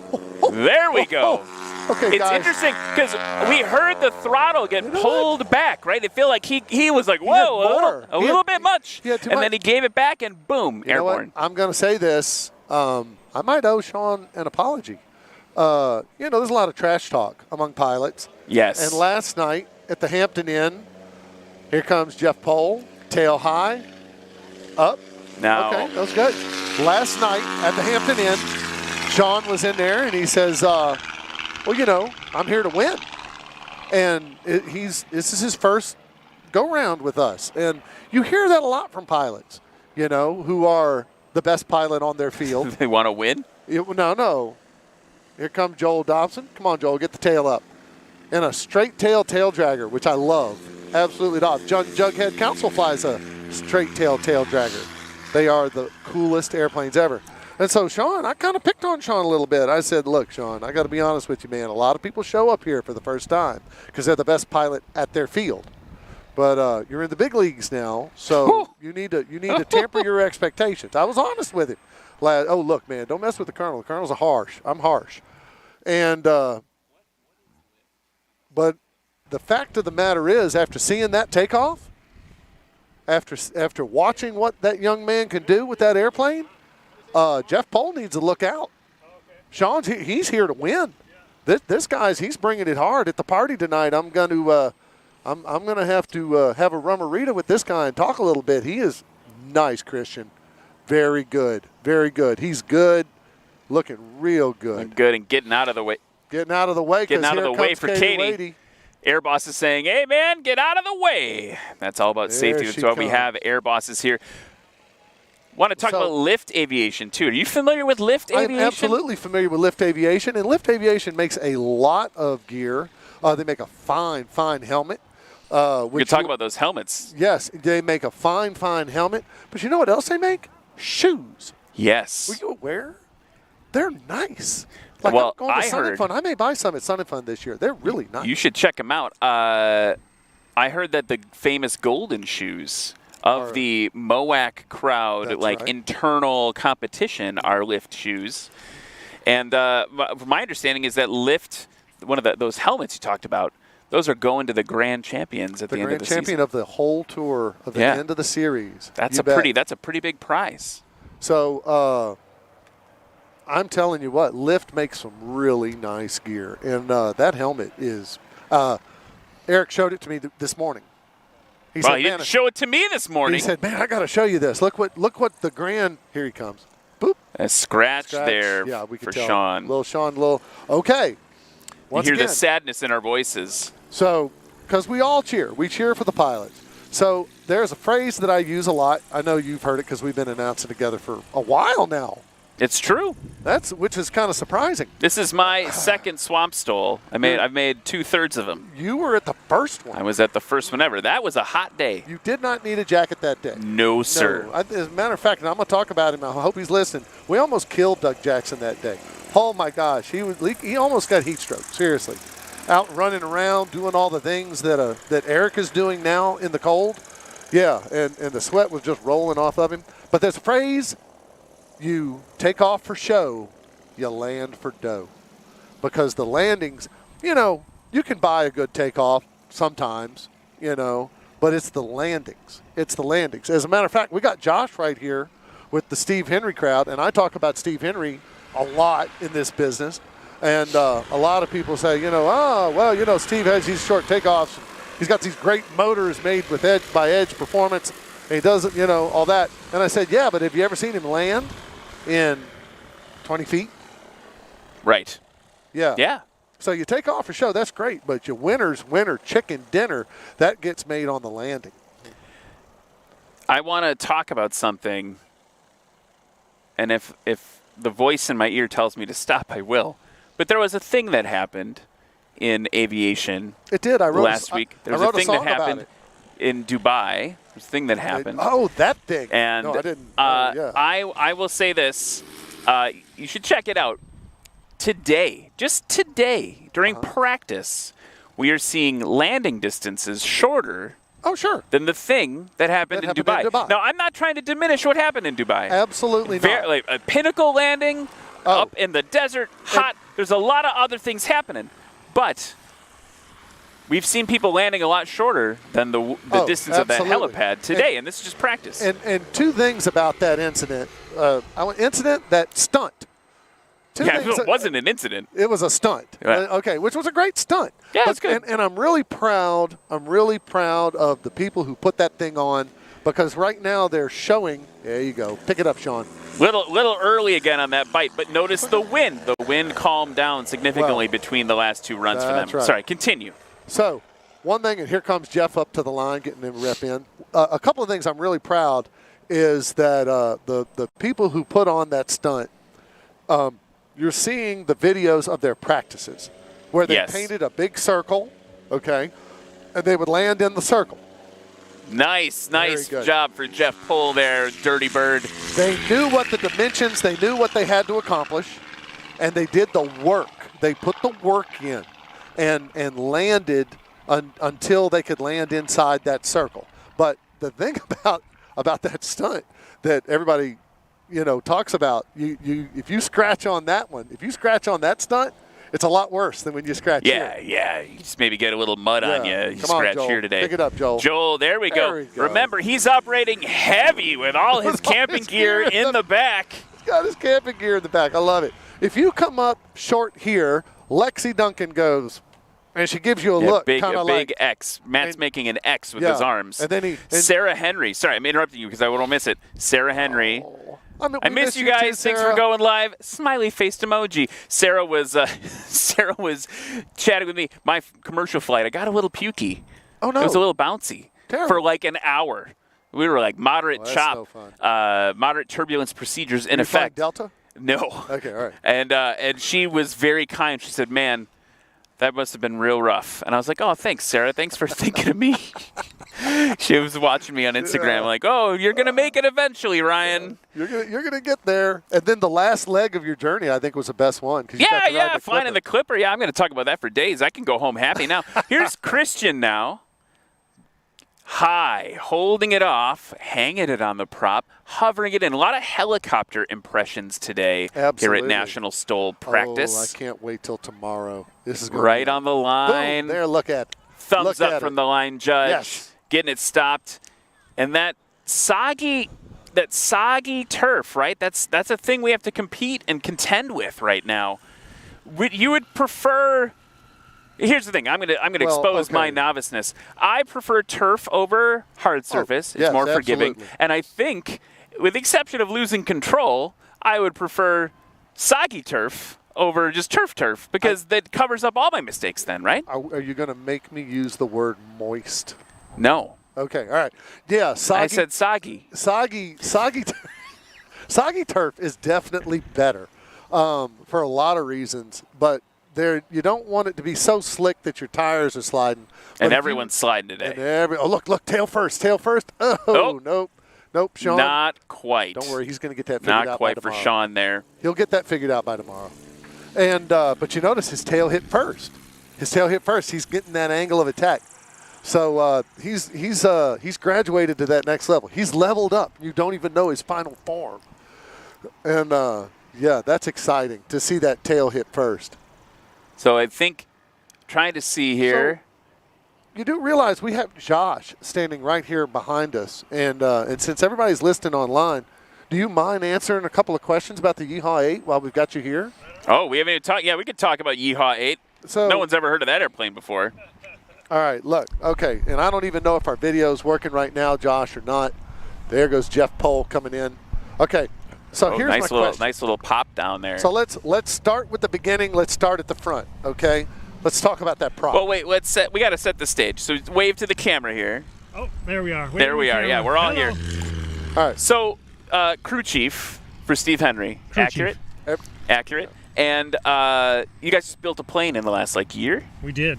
and that's Yeehaw 8. Yeehaw 8, that's right. So now that I know what we're talking about, There you go. You know what we're talking about. Still yellow. Everybody at it's home. still yellow. But it looks a little different. Got some carbon fiber blue around it, kind of accent it here and there, and little things to mix it up. 2 feet longer. a whole 2 feet. A whole 2 feet, which makes it look more like in the Cub class. Okay. You know, and then throw a spinner on the front to help offset that. So that looks pretty cool. And we're talking about the prop. So this weekend we're running a 4-blade in our prop. Okay. And we're also running a different engine, the 3-cylinder Yamaha instead of the 4-cylinder. That's the Sidewinder motor. Okay. And that allows more torque. And now he can turn a 4-blade prop and make it work. So where did the prop? Are you sponsored with that prop? Can you talk about it? Who is that prop? So that is in our prop. I don't believe that he's sponsored by it necessarily. Certainly not. So It's just a prop. It's Yeah, just it's a nice prop. Stop digging, man. So Yeah. where is that? What kind of motor did we put in this one? This is the 3-cylinder Sidewinder Yamaha. Edge, Sidewinder Yamaha. Is that Yamaha. from Edge Performance? It's or is straight that from Yamaha. It's stock. straight from Yamaha stock. Stock. Okay, now we're getting into the super secret stuff. So don't be afraid to wave me off. Okay, have we Say it's classified. Have we dynoed this motor? OPSEC is very important. No, we don't dyno. What we do is pull test, and so we get some good numbers on there. And the 3-cylinder's pulling just like the 4-cylinder would. The difference is that same displacement, thereabouts. That it's running lower RPMs, different gearbox, a lot of different changes. One main difference is that it doesn't have turbo lag. So the 3-cylinder was designed to have a turbo, and the 4-cylinder never was. So you have to make a lot of modifications to run that. Okay. So the 3-cylinder, right out of the box, ready for a turbo, you can run it. And he's altered turbos and jetting and stuff like that, but it's basically a bone stock motor, turning less RPM, so it does sound different. You'll notice when it comes out, it does sound a little different. Now we've got a touring competitor. There we go. Either Don, Mickey, or Clayton Starwalt. They sharing an airplane. Not Clayton Starwalt. That's a different Don? guy. Don, Mickey, and okay. I know two Claytons. Boy, that Moax sure gets up quick. So talk to me a little bit more about this 4-cylinder to 3-cylinder thing. You know, on its face, right? Like to a layperson, I'm like, oh, you're one less cylinder. That's not as good. But because of the reduced turbo lag, it's making the same amount of power. It's actually a net benefit for you guys because the gearing that you're doing on it. Like, Yeah. explain it like I'm 5 because I basically am 5 when it comes to this stuff. So it runs lower RPMs, bigger pistons, longer rods, longer stroke, slower RPM, more torque. It is so by having you have the same displacement. So it's a 1-liter engine basically. So not much has changed there, and in that it's just running lower RPM really. But the big part is that it was made for a turbocharger, and that makes it real easy to do that conversion. And that alone right there is Well, gonna not really work. conversion. So it's ready made. It's ready made for the turbo. So all the extra work you put in to the 4-cylinder to make the turbo work, you don't have to do that. In fact, you can buy all the original stock parts through Articat and Yamaha to make it work, and you don't have to do everything's off the shelf. You could literally build the whole thing off the shelf. Steve puts together some packages for people because there's still a lot to it. So people are like, I'd rather you just do it. And so Steve's putting together some packages and say, okay, here's a unit, and you're on your own, but there's a unit. It's all put together for you. You figure it out. So for a brief minute, I was dealing with some logistical issues. When you run one of these things, you got to stop every now and again and worry about all of the. You guys keep talking about this. If he is the head that wears the crown, is what he's saying. Is that it? Hey, no, have a seat, John. By the way, I want to say it was Clayton Stansel. I know 2 Claytons in my life, and they both have ST names in the beginning. So that's Clayton. I'm so sorry, Clayton Stansel. That sure makes it easy to confuse. Yes. Okay, so really exciting. Either Clayton or Don. Don't know who's flying. They're sharing the airplane this weekend. A little efficient to get here to Louisiana doing that. So that's really great. One of my favorite moments with Don Mickey was, I don't remember which one it was last year. Maybe it's Texas. Somewhere, a bird landed on his wing and just kind of rode it as he taxied by. That was at Gainesville, Texas. That was Gainesville first year. Yep. First First championships. year. That was a fantastic video. We just stayed there for quite a while. I was a little concerned about it. Yes. I was like, oh, this is going to end.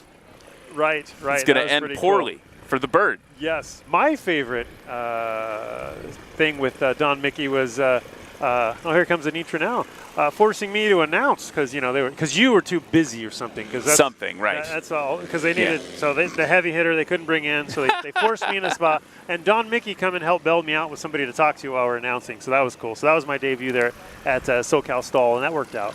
I'm going to go to the social feed there. Arkansas Group is stuck in North Louisiana, but they're hoping to make it in maybe an hour and a half. So that's a whole gaggle of planes for competition tomorrow if they can make it in, waiting for the weather to clear up there. Outstanding. That'll be great. We'd love to have them.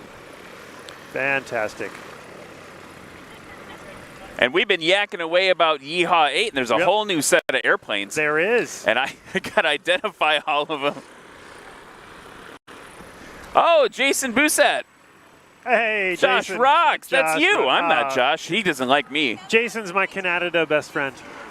And Anitra says hello, Jason, as well. Yes, she does. The incomparable Anitra Goddard, a.k.a. the STOL Queen, hanging out behind us here. Wait, also new this season, new hats. New hats. That's a nice I got to get one of those hats. How can I get one of those hats? Probably nationalstol.com. Nationalstol.com. No special treatment for me. Wow. Okay, all right. Wait. How do I get a hold of one? I'll talk to you about Okay. Oh, my goodness. There you go. She said she'll talk to me later about it. That's outstanding. Nationalstol.com. Also, make sure to check out all the National Stol social things and places. Instagram, TikTok. A lot of National Stol action on TikTok, which is great because the young kids. Here's Jeff Abrams in Piperzilla. And scratch. Darn it. Scratch for him there. Almost. We kid ourselves about TikTok being for kids because, honestly, there's probably just as many adults on TikTok. Want to talk here. Josh Meyer says, 16 years old, and I've always loved STOL. Thanks for going live. Dude, Josh, thank you so much for watching. Great to have you, 16 years old. If you're 16 years old, follow-up question for you, Josh. Are you, Josh Meyer, starting your pilot training? Because now you're old enough to start doing that. 16 years old. You are. In fact, you're old enough to actually get your pilot's license completely free and clear. Yeah, you can go do that, Josh. Get in there. We want to see you on the circuit. That's right. You're doing STOL. Get out there and do it. Absolutely. Good luck to you. Yeah, do it, man. I love that STOL is so popular in bringing new blood into aviation. I think since I've been a pilot, I started flying in 2011. Just waving to Piperzilla over there. One of our oldest competitors, most experienced competitors. Whoa, careful. Well, he said he's been flying for, did he say 58 years earlier? A long time. A long time. Yeah, you don't mess around with him. His resume is impressive. There's Don Mickey, or Clayton. Now, Stancil. Are they sharing the plane? They're sharing the plane. They're both registered. Yeah. So what'll happen tomorrow during competition is they'll have different numbers. I think they're going to put up so we can identify them. But yeah, they're sharing the plane. Gotcha. So, whoa! Look at that. That was a fantastic liftoff. Clearly, the gun racks making the difference there. If nothing else, they certainly seem to not hurt. Didn't hurt, yeah. Because I've seen that plane perform so well with those gun racks at every event throughout the nation last year, and it's just amazing. Like, why we would never do that. No. Cameron, I'm pretty sure this is Cameron Simmons from Owasso, Oklahoma, in that Cub Crafters Carbon Cup. And then, if I'm not mistaken, Rick Boardman's up for a little more practice. Rick Boardman is up. Yes, with his new slats on there, and making this work in his belly pod. He's certainly a distinguished appearance here. A little early on that one. Want to talk about that belly pod also probably giving him an aggressive advantage. Well, it speeds up his flight, so he actually can't get as slow, which is seeming weird. You think it'd be a disadvantage, but actually speeds up his cruise flight. It does something with aerodynamics opposite of what you and I in common sense would say that it would do. It actually works quite well. Sure, it's not as, you think it'd be draggier. Yeah, exactly. You think it would be. Yeah. Chuck Demand 24D1. Sorry, I love that. Love that. That username, Chuck. Will they be doing this weekend in Jennings? We're here right now in Jennings, Chuck. Come on down to the airport in Jennings and come hang out with us. Yep. We'd love to have you in the crowd. It's going to be a good weather day. It should be drying out, hopefully, Matt. Tomorrow. Get on down here tomorrow. We'll be down here. We'll be all out of here within the next hour because I heard there's going to be food and people like to leave for food. Yeah. Wonderful. Down here tomorrow. Wonderful city of Jennings is putting on a crawdad. Did I say it right? No. That's crawfish. Well, see, in the West Coast, we call them crawdads. So Jason. Jason Boussat. Says full send is almost ready for some STOL comps. Outstanding. What a great engine builder, airplane builder. He's just always busy up there in Canada because what else can you do? That's right, nothing. You can you can't even fish because there's no water there because it's frozen solid. Yeah. You can hunt, but then when that's over, your tag's done and now it's back to building. Right. Here's Luke Spohr coming in with the aforementioned gun racks. He's safe. He's good. He's good. Just sliding. Just sliding on like ice. That soggy turf today. Well, we got to trick up our sleeves for that tomorrow. You'll see for the first time. We got a little trick on the tire problem to stop that sliding. Got it. You got a trick for that. We do. You got a trick for that. You're going to have to wait till tomorrow. Oh, it's secret. Are you guys going to practice today? In speaking with Steve just a moment ago, no. We just put the plane back in the hangar, did some tuning, and he said, well, it's getting a little close to it. And I thought he might be cruising out here, but it doesn't look like it. Here's Cameron Simmons now. Looks like a scratch for Cameron Simmons on that last practice approach.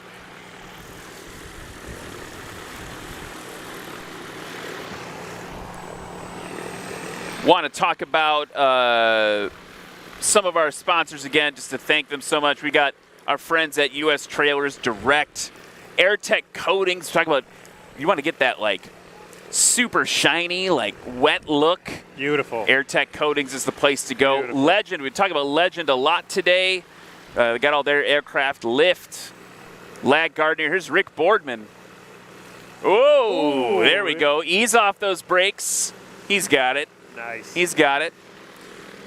Lag Gardner Aviation Insurance, Duke Propeller, FlightHelmet.com, Rugged Radios, Sarasota Avionics. We talked about Flight Outfitters. I could use one of their bush jackets today. It's a little chilly. Like this one I'm wearing right here? You got that? Is that? Oh, that's Flight Outfitters right there. Is the Flight Outfitters jacket right here? Yeah, that looks real nice. And it's all fuzzy inside. That's real good. An inside pocket I always forget about.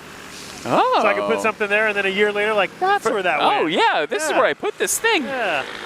Also got to talk about Flying Eyes. You're wearing some Flying Eyes right now. I'm wearing well, watch this. You go from there. Boom. Whoa. Yeah, look how easy that is. Fantastic. Yes. Yeah. Oh, look at that. Oh, well, guess who pulls rank around here? There we go. There's some Flight Oh, it's a little, gear. my head is way too big. Yeah, I've never heard anybody say that before. Okay, there we go. Flight Outfitters. Now I'm ready to go. There you are. The right look. Yeah, these glasses are so cool because he just come that's off neat. and boom, there it is. And we got all different colors and whatnot. And you can do the prescription. See, I'm thinking about getting some of those for flying. These are prescription because I needed them, and then boom, there it is, back to the sunlight getting out of my eyes. That's Flying Eyes, and then also. I'll put it aside for you. Sorry, Tom's trying to help me out with my hat. He's like, you want me to hang on to your hat so it doesn't blow away. Don Mickey waiting for the pole. And there he goes. Timing was good on that one. We got to talk about some more folks here. BTR helping us out with lunch today. That's huge. Really appreciate that. McFarlane, MT Propeller. Really appreciate their support. Dispatch Aviation, that's where, whoa, look at Luke Spohr on that one. He's going to be tough to beat. And it feels like The wind is dying down, and we're still getting really impressive takeoffs. You're absolutely right. Also got to talk about Jeff Davis, Parish Tourism Commission. They're taking such good care of us while we're here. And the Kashuta tribe also helping pull this together for us. Well, the Carbon Cub seen what the Legend Cub did and said, I got to follow it up with something similar, and really went after it this lap. Yeah, I mean, that's one of the grudge matches, right? We've got the Steve Henry, Dan Reynolds grudge match. We've got the Legend versus Carbon Cub grudge match. And then we've got the other story to watch is a million Cessna 170s. All competing against each other. There's Rick Boardman off again. And they're all arguing that the 170B is better and versus the A, and then you got the 172 tail wheel, and they'll all sit around and argue about what plane is better later in the evening because they're... That's what they do. Yeah, they may all be 170s, but they still don't even like each other. They're not a team. No, they're like, mine's better. Oh, no, they're great. They're all good friends. What do you have any predictions? You yourself accomplished writer. You write aviation articles for magazines and stuff. You've been around the circuit. You've been around before. We're starting the third season, the 2023 season for National STOL. What are you expecting to see tomorrow? First competition. In what class? That's a big. Ooh, I mean, you tell me. What are you most excited about? Well, I'm always excited about everybody in the 170s because that's where the real rivalries are, and that's where it gets loud around the campfire as to how they resulted in that. The 180 class guys, and I'm still not completely familiar with how the class changes are. Sure. And if in fact they went back, and I'm not sure where all that is right now. I can break that down for you after. Yeah, that'll be great. And so those would be great, but I don't see a lot of those guys here because they're coming from Florida, and I don't see some of those guys. Yeah, some of them waiting on weather. Waiting on weather. We got people waiting on weather all over the place, as we're seeing with the Arkansas folks coming in here. And unfortunately, the West Coast guys aren't coming this way now because they got stuck in snow, and it's just going to take too long. Like Howell, Stockman. What's that weather? Look at this. Look at this. Wow. Oh, tail wheel down. Scratch, though. Darn it. Scratch, though, but that looked textbook. It was a beautiful landing.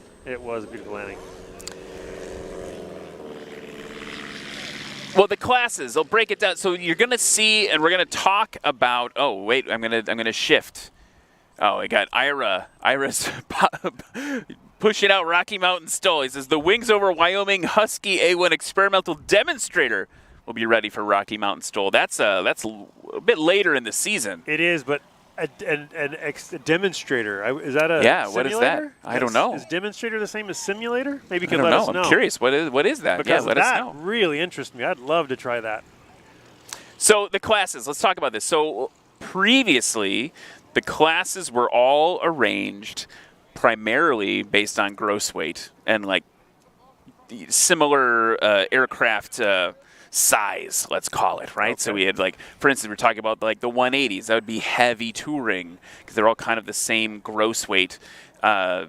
Further down the line, when you get into bush or experimental bush, it had a lot to do with, whoa, here we go, Rick Boardman. Scratch for him as well, but that was a fun one to watch. Yeah. So everything was arranged by gross weight, but Tom Flannery, one of the owners of National STOL, started crunching some data, and things didn't feel as competitive. He had kind of the same aircraft types in each class would always rise to the top. And so, by using all that data, what they've done is reorganize the classes based on aircraft performance to make them a little more competitive. So maybe the gross weights and the what you traditionally think of an airplane doing weren't the best representation in competition. So that's how it's kind of shaked out. Now, there's also the unlimited class, which is where you guys play, which is anything goes. Right. It's where this guy goes, Dan Reynolds. Dan Reynolds belongs in the paramotor class, and in the paramotor class. and when Eric finally learns that and figures it out, and everybody they'll create a paramotor class, and I think he'll go straight into that. Yeah, that makes sense. Yeah. I mean, it's not really an airplane, is it? I mean, it goes in the air, and True. It is a plane. But is it an airplane? I don't know. We have to send that back to the judges. That's really funny. Right.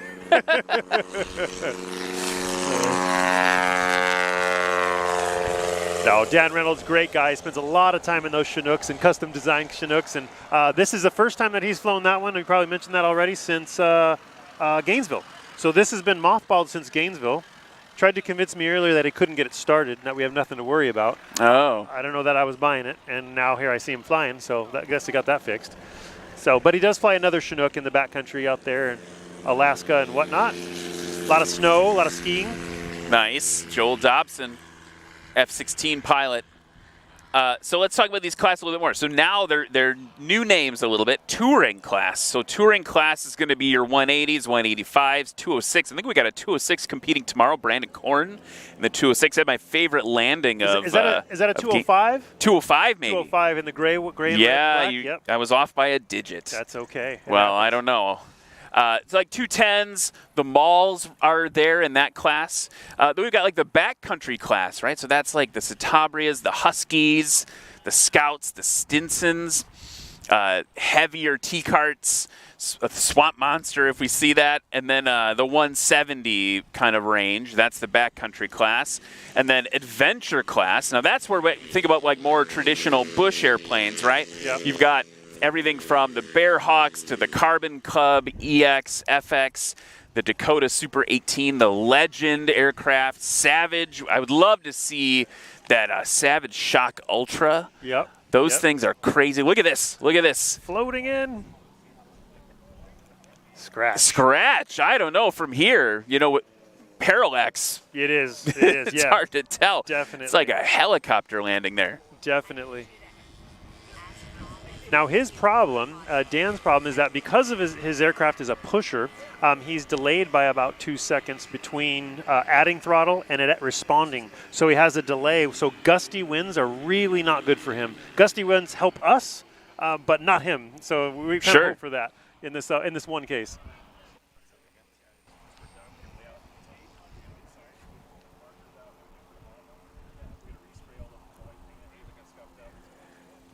I think it's important to mention, by the way, if you're tuning in for practice today, make sure to tune in for the competition tomorrow. Going to have like instant replay up and running. Things got a little delayed today with all the sogginess, all the wetness. We'll have more cameras for the broadcast, and we've got instant replay, live scoring. All this is going to be really exciting to watch. Make sure to check that out. We got distracted. We do that. We got distracted. I want to finish out the classes. We're talking about classes. That adventure class, also where you'd find like the classic Super Cub. Okay. Right? So this is the lightweight aircraft, up to 1320, like light sport stuff, but that's been spread out as well. You got the Carbon Cub light sport, but also like the Rands. I think we might see a Rands S21 if they make it in tomorrow. Then the Just Aircraft Highlanders, Super STOLs, things like that. So not too big of a difference. I think for the competitors it feels big because it's a big change. Everyone's kind of popping into things. There's also the unlimited class we talked about, kind of like whatever you can bolt onto that thing, you can do it. Yep. And then the rookie class, which you talked about at the front, where we have basically new competitors coming in and getting mentored by the more experienced pilots in the series. I think that is a great idea. Now, a question on that. How long does somebody stay a rookie? That is a great question. I will find out for you. Okay. I think...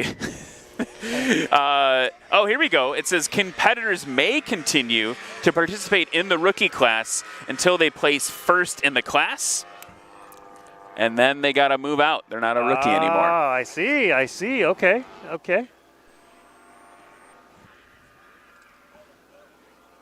And Don rolling out here.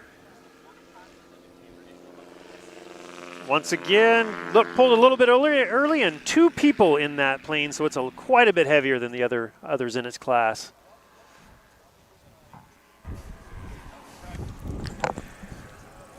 But wait, there's more. There's more. Okay, so here, we've got a season scoring system. So that's the other exciting thing.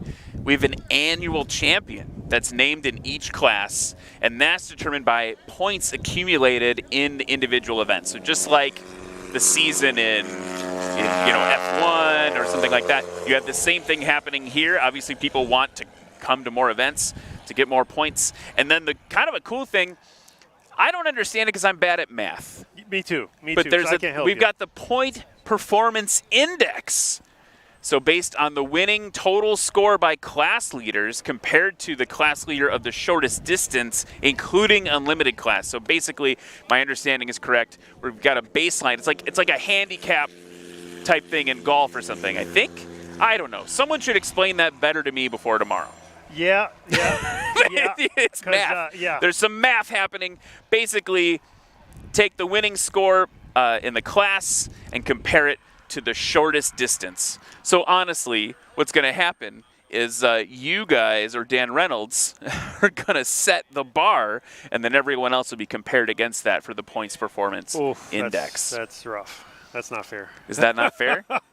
Speaking of Dan Reynolds. Maybe it is fair. I don't know. I don't know. Dan Reynolds coming in. Look at that. Yes. That's there he is. bonkers. All right, now watch those flags right next to him and see if they jump or if they fall out, and that is good. I don't know if that was the whole distance of his airplane. And then he's airborne again. I mean, Yes. he's just dancing all around in that thing. I wish there was a second seat in that so I could beg for a ride. Right? Just to see what it's like. Yeah. That thing you were talking about, the pusher, the difference in the pusher prop and the reactiveness. Yes. Reactiveness? I pronounced that really weird. The reactivity of that, the way it Responsiveness. adjusts, responsiveness. Yes. Thank you. That's the correct word. Like, that's really interesting. Also, and you maybe mentioned this, and I was talking to someone off camera, there's also different pitch things happening with a pusher prop, right? Like compared to a tractor configuration. Correct. It wants to push it over. So every time he gives it gas, it wants to nose down on him. So what I would encourage you to do is go to his pit and get inside that thing and sit in it. It's like sitting in some glass submarine. It's really neat. Sitting in a glass submarine. Yes. All right, Don Mickey in here rolling out. Still stacked up. And look at this. It's like we're at like a beautiful day now after just a day of ick. We are just like in a really good place with the sun kind of coming and helping clear things out. Really just such a beautiful day here in Jennings, Louisiana for Swamp Stole 3. Yes, the wind seems to be settling a little bit. Of course, we got a little bit of a windbreak ahead of us. Sun out, finally, my legs can warm up. My feet are soaked. Oh, see, I managed to just sink just deep enough with the waterproofness of my shoes. But I know a lot of competitors went to the local Walmart to buy some mud boots. Mud boots, a lot of them did. He's been doing really well. He just scratched again. He's just consistently scratching, but his technique looks really good. Like, he'll have it if he can just get over that line. It's just a sight picture thing at that point, right? If all the other pieces are in place, it's just a sight picture issue. It is, and talking with Steve, is like that line is invisible, so you're going to have to look at your flags and rely on those flags because you can't see the line as you approach it because it's sunk down in the grass. In our case, this time maybe washed out, so it's invisible. You have to estimate based on those flags. And the cones, if the cones are out. Sure. Is that something I'm obsessed with the glass submarine.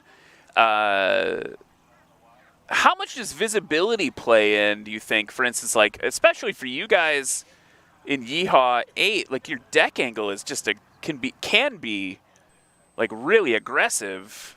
It can be, and we've modified Yeehaw 8 to where the entire side panel is glass now, and so you can see down. Right, and we also only have half the panel, so you can see both out each sides of that. So he can. A lot of time it's periphery. When you're starting to learn to fly, trying to figure out when is the right time to flare when you're landing is kind of tough, and you learn to use your periphery. And a lot of that is the periphery, but you don't get that information, that periphery information, when you're in a traditional plane. Sure. In a high angle of attack, when you can't see a line. So this helps restore that. Maybe it's conscious, maybe it's not. Since I'm not the one flying, I can't say for sure.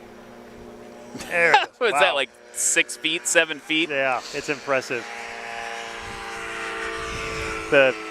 Quite possibly the shortest landing plane in the world right there. That is impressive. I would love to, this is going to be a little bit of aviation nerd thing for a second, but I would love to see Frank Knapp bring I don't know if he's still flying Lil Cub. I don't know if he is or not right now, but as would I. That would be an interesting matchup between. He would be an unlimited class competitor in that airplane, no doubt. Yes. Now he does compete down in Yuma, because he's there in Arizona now in the winter times, and then back to I think Alaska in the summer, I think. But he would be. So the top 3 guys in the world, Frank Knapp, Dan Reynolds, and Steve Henry. Between those two, Steve has competed against both of them at various different times, but there's never been a time where all 3 of them were competing together. So when that day comes, it will be amazing. Let's throw that gauntlet then. Yes. How do we make that happen? If you're in the chat, start hitting all their social up and be like, everybody, let's get you to the same place. Right, at the same time. Lil Cub, just fascinated me. I was a student pilot at the time. I was flying J3s. And it's a modified, heavily modified. Single-seater. Right, but I was like, oh, wow, there's a whole part of aviation that I had not been exposed to yet. Right. And watching that up at Valdez, just something else. Yep, I think he, even his fuel tank feeds, I don't know, out of a Coke can or something. There's nothing with weight in there. Yep. And, Frank Knapp's all about weight. He doesn't even wear a belt. He wears a shoestring. Did he get it? He got it. Look at that. We just saw an airplane basically land with no rollout. That was a tiny bit. Impressive. Definitely landed shorter than it is long. Yes, he's good at that. Absolutely. Wow. That's incredible. It's just totally incredible. It's just all wing. So let's talk about, you were wondering about the wind. It's actually still pretty close. I think the difference is we've got a bigger gust factor, but we're probably seeing less of the gusts. Winds 10 at 14, gust 21 miles per hour right now. Okay. And tomorrow it's supposed to be more gusty, I understand? I believe that's correct. Yeah, we'll see if anything changes now that the front's through. Here's Joel Dobson, low.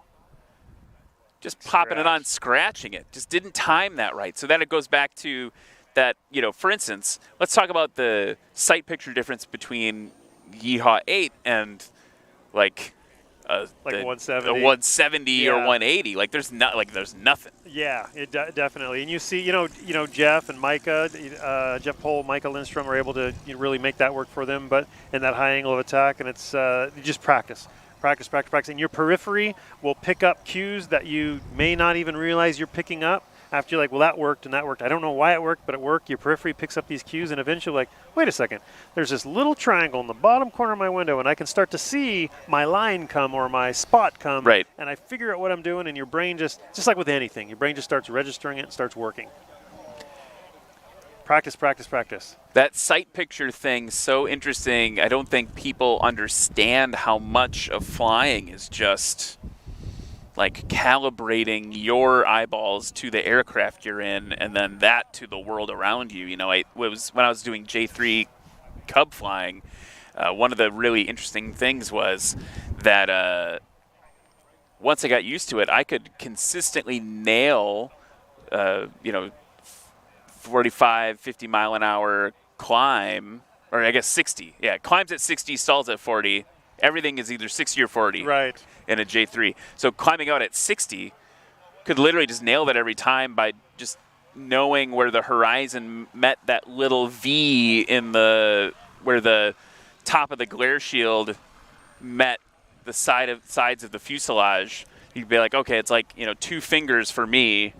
That much Earth means I'm at 60. Right. And that was something really interesting to learn. And on that point, somebody moving into a different aircraft, everything changes. And they do, if you put Steve Henry in a 170, don't expect it to perform right away. He's got a lot to learn about how that plane flies and what his visual picture is. You're right, absolutely right. Well, and that's why seeing Colin Kaniva today switching from a Carbon Cub to a Legend. Yes. And seeing how competent he already is in a new airframe. He's outstanding. Yeah, in the Carbon Cub, he's killing it. And Legend Cub, I think he's got a little bit more to go and to catch up to where he was, and then continue on that path.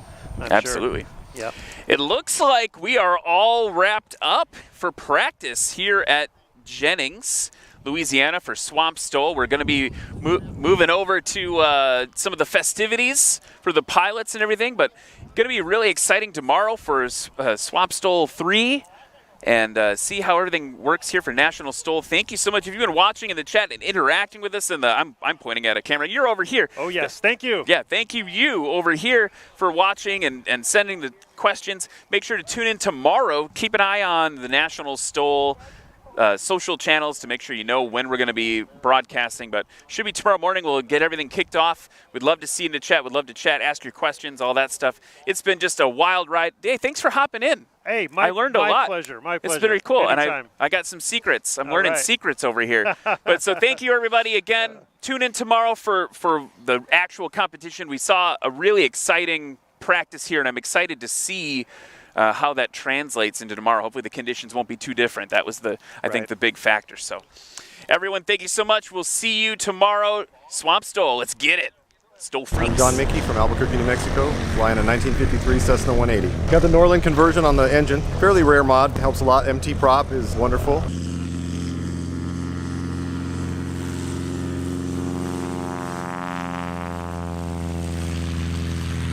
Hi, my name is Michael Lindstrom. This is my Cessna 170B, all 360 in it, and then a 83-inch MT propeller, that's amazing. It tops a cake on this airplane.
Yeah, I got that right turn. We're good.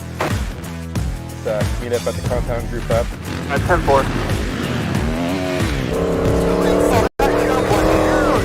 Yeah, for sure, dog. Good little driver, straight on through.